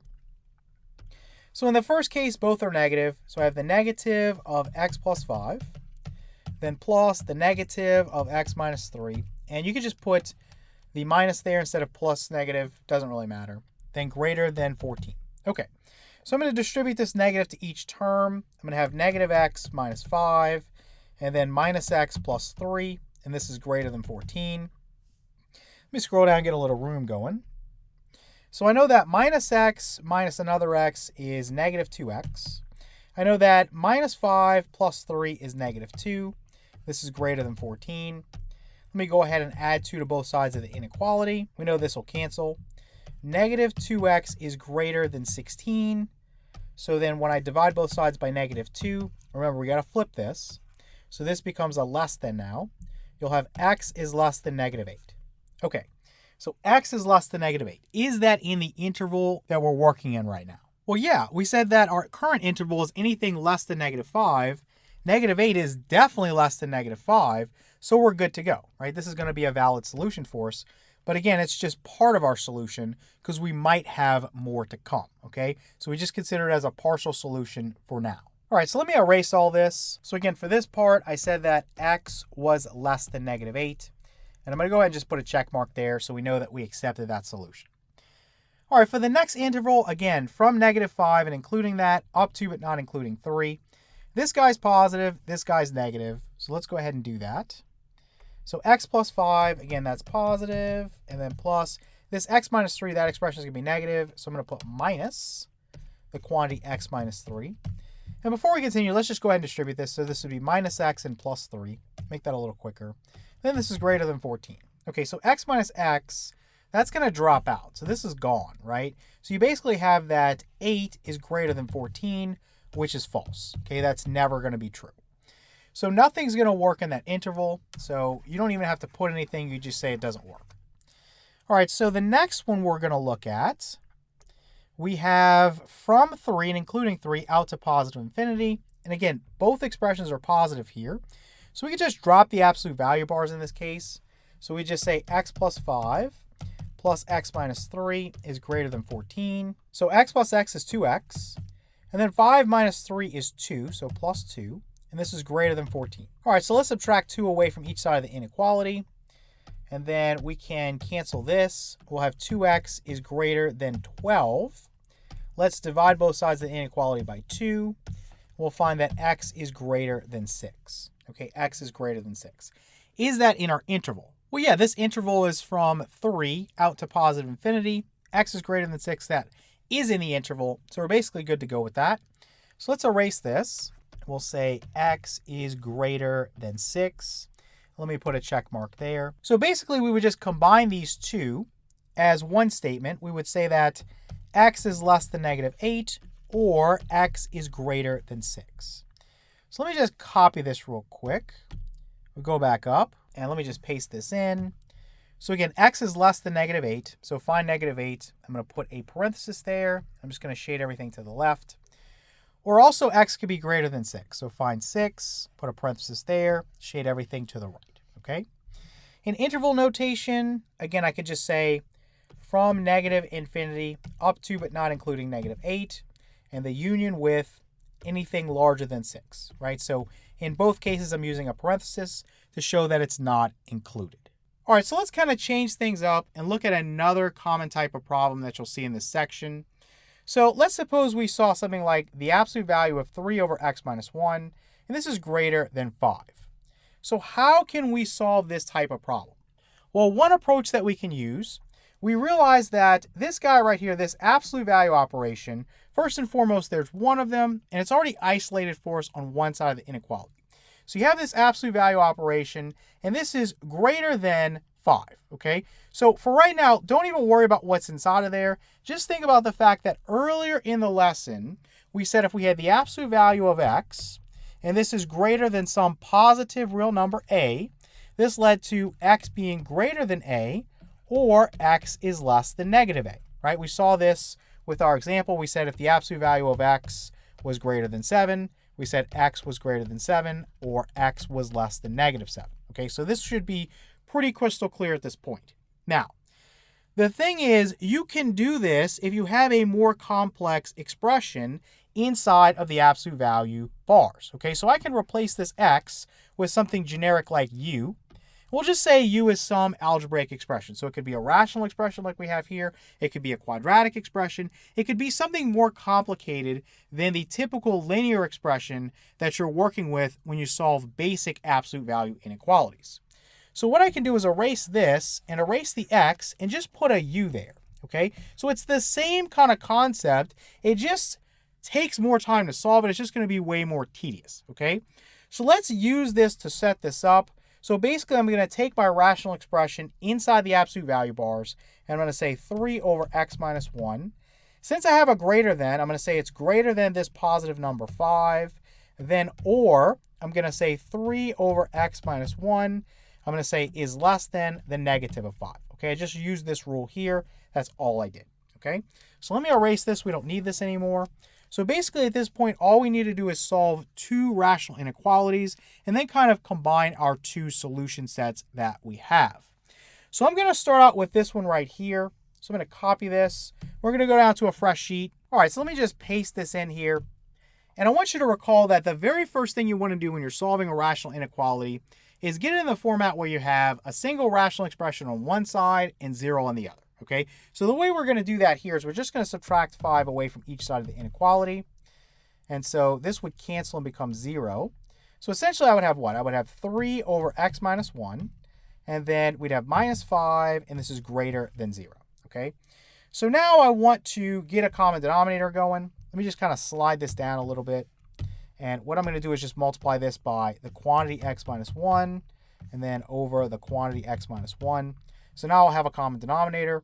Negative 5 times x is negative 5x, and then negative 5 times negative 1 is going to be plus 5, okay? So kind of continuing, now I have a common denominator, so I could just combine the numerators. So we have 3, and then let me make this more clear. This is negative 5x, and I'll just put a plus here. So we have 3 plus 5, which is 8. Okay, you have 8, and you have your negative 5x. So let me write negative 5x plus 8 as the numerator, and this is over the common denominator, which is x minus 1, and this is greater than 0. Okay, so now we've accomplished kind of the first task. We have a single rational expression on the left side in this case, and we have 0 on the other. Okay, so the next thing we want to do is find out where the critical values are, or some people call them endpoints or boundary, whatever you want to call them. Okay, I'll just say critical values.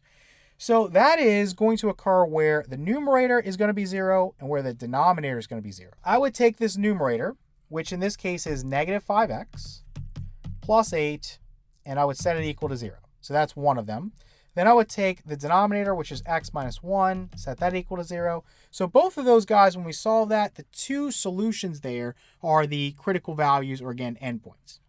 So let me add 1 to both sides of this equation. That gives me x equals 1. So that's one of those guys. Let me subtract 8 away from each side of this equation. This is going to cancel. You'll have negative 5x is equal to negative 8. Divide both sides by negative 5, and you're going to get that x is equal to 8/5. So these are our two critical values. So we're going to use that to split the number line up into 3 intervals. So basically you'll have from negative infinity up to but not including 1, and then between 1 and 8/5, right? Neither's included, and then anything greater than 8/5. Okay, so those are the 3 intervals you're going to have. You're going to pick a number in each interval. Okay, you're going to test that number in the original inequality. You're going to see if it satisfies it. If it does, that interval works. It's part of your solution set. If it doesn't, it gets rejected. It's not part of the solution set. So you can use a table for this if you want, or you could do a number line. For these, I prefer to actually use a number line, so let's do that. All right, so the critical values, again, we have 1 and we have 8/5. So 1 is right here. So let me just draw a nice little vertical line, and it won't be perfect, but we'll put that in there. And then 8/5 is 1.6. Now I've kind of divvied the number line up in a different way. You'll see that the notches here are separated by 0.5 or a half. So from 1 we go to 1.5, or you could say 3/2. So 8/5 again is 1.6. If this is 1.5, 1.6, let's just say it's about right there. Let's say this is 8/5, okay? So let's go ahead and put another kind of vertical line there. We're going to divvy up the number line and just basically say that, let me kind of make that a little better. We'll say that this is interval A, basically anything less than 1. Anything between 1 and 8/5, we'll call that interval B. And anything larger than 8/5, we'll call that interval C. So we'll have A, B, and C. So the original inequality was 3 over x minus 1 is greater than 5. So just take values in each interval, check them, see if they work. Again, if they do, it's part of your solution. If they don't, it's not part of your solution. Very, very easy. Just a very tedious process. So from interval A, I'm going to pick 0, plug that in there. You would have 3 over 0 minus 1 is negative 1, so 3 over negative 1. Is that greater than 5? No. This would end up being negative 3.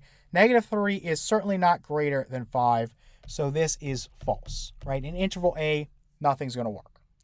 So for interval B, again, I'm between 1 and 8/5, or between 1 and 1.6. I think the easiest number to use there would be 1.5. So let's go ahead and plug in a 1.5 there. 1.5 minus 1 would be 0.5. So you would have 3 divided by 0.5 is greater than 5. You know, if you divide 3 by 0.5, it's the same thing as multiplying 3 by 2, right? If you divide 3 by a half, you could say, when you crank that out, you get 3 times 2, which is going to be 6. Is 6 larger than 5? Yes, it is. So this is true. All right, for the last one, let's take a look at something in interval C. I'm going to pick 2. So 2 minus 1 is 1. 3 over 1 is 3. So you basically have that 3 is greater than 5, which is false. Okay, let me write that a little better. So false. Okay, so only numbers or only values in interval B are going to satisfy this inequality. It's a strict inequality, so the endpoints we don't even need to consider. Okay, they won't work. They will be excluded. So the solution for this part is going to be anything larger than 1 up to but not including 8/5. So let's just copy this. We'll go back up. And again, this is just going to be a partial solution. So this is for this one. And we could really write that x is greater than 1 and it's less than 8/5. Okay, so this is just a partial solution. We're going to work on this guy now and see what else we can find.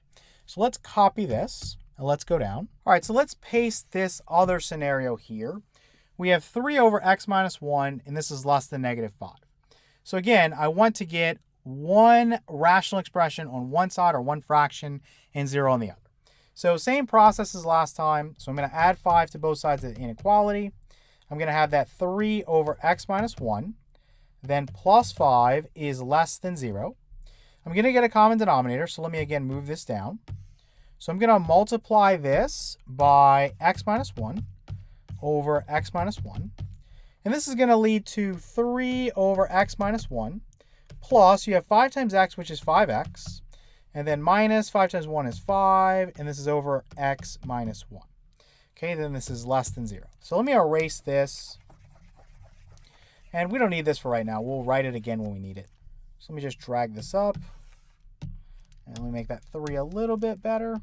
Okay, so now we're just going to kind of combine the numerators. We have a common denominator. So we'd have 5x. And then 3 minus 5 is -2. So minus 2. This is over x minus 1. And this is less than 0.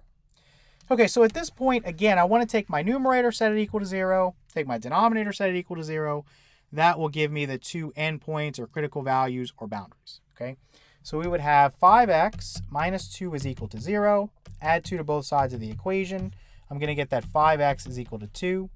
We would divide both sides by 5 and find that x is equal to 2/5. Okay, so that's one critical value. And then x minus 1, we know if we set that equal to 0, we would get that x equals 1. Right, we solved that earlier. Okay, so let's go up. And again, the two critical values, we have 1 and then we have 2/5. Okay, so 1 is right here. Let's just put a vertical line there. 2/5 in decimal form is 0.4. So I have a notch for 1/2. 0.4 would be just a little bit less. So let's just say it's right there. So this is going to be my 2/5. So let me just put a vertical line there. Okay, so we have interval A, interval B, and interval C. Again, interval A in this case is going to be anything that's less than 2/5. Interval B will be between 2/5 and 1, and interval C will be anything larger than 1. So the inequality we're working with is 3 over x minus 1, and that's less than -5. So let's choose a number from interval A. Again, I'm going to choose 0 because it's easy to work with. So 0 minus 1 is -1. You would have that 3 over -1 is less than -5. That's going to be false, right? This would be -3 is less than -5. -3 is a smaller negative value than -5, so it's actually a larger number, right? So this is going to be false. Okay, what about for interval B? Well, it's kind of a tight window, but between 2/5 and 1, you can use 1/2. So if I do 0.5 there, I'm going to have 0.5 minus 1, which is -0.5. So I would have 3 over -0.5. And this is less than -5. Of course, if I divide 3 by negative 0.5, it's like multiplying 3 times negative 2. So this would basically be negative 6 here. Negative 6 is a larger negative than negative 5, so it is less than negative 5. So this is true. Then for interval C, again, I'm just going to choose 2. Nice and easy to work with. 2 minus 1 gives me 1. So I would have that 3 is less than negative 5, which is obviously false. Okay, so my solution here is going to be for interval B, anything between 2/5 and 1. So between 2/5 and 1. Okay, so for this guy, my solution is, again, between 2/5 and 1. So now it's going to be the union of these two solution sets. So let me erase this. I don't need any of this anymore because I'm thinking about the problem as a whole now. So I'm just going to start with this one. So I'm going to say between 2/5 and 1. Again, neither's included. And the union with this guy, which is between 1 and 8/5, neither is included. Okay. Now you could also write this with our kind of standard way using that or. We can say that x is going to be greater than 2/5 and less than 1. And then or you have this solution. So you have that x is going to be greater than 1 and less than 8/5. Okay, so let's copy this and go to the number line. We'll make a nice little graph to finish this off. All right, so the first thing I'm going to do is just make a little notch for 2/5. So again, that's 0.4. So I'm going to put it right there and just say this is 2/5. Again, this value here for this notch is 1/2. So 2/5 would be less than that. Then for 8/5, I'm going to say, again, that's 1.6 as a decimal. So 3/2 is 1.5, so it's going to be a little bit more than that. So let's say it's right there. So this will be my 8/5, okay? So basically, 2/5 is not included, so I'll put a parenthesis there. We're going to go up to, but not including 1, so I'll put a parenthesis there. But then again, at 1, I'm not including it, so I'm going to put another parenthesis facing the opposite direction. And then I'm going to shade up to, but not including 8/5, and I'll put a parenthesis there. So that's a nice little graph you can make. And in this case, it might be a little easier to use open circles. So what we might want to do to make the graph a little cleaner is put an open circle here at 2/5, put an open circle here at 1, and put an open circle here at 8/5. Okay, so you could do it this way, it's a little cleaner, or the other way using the kind of parenthesis for each. It doesn't matter either way, it's the same solution. So we see that x is greater than 2/5 and less than 1, or x is greater than 1 and less than 8/5.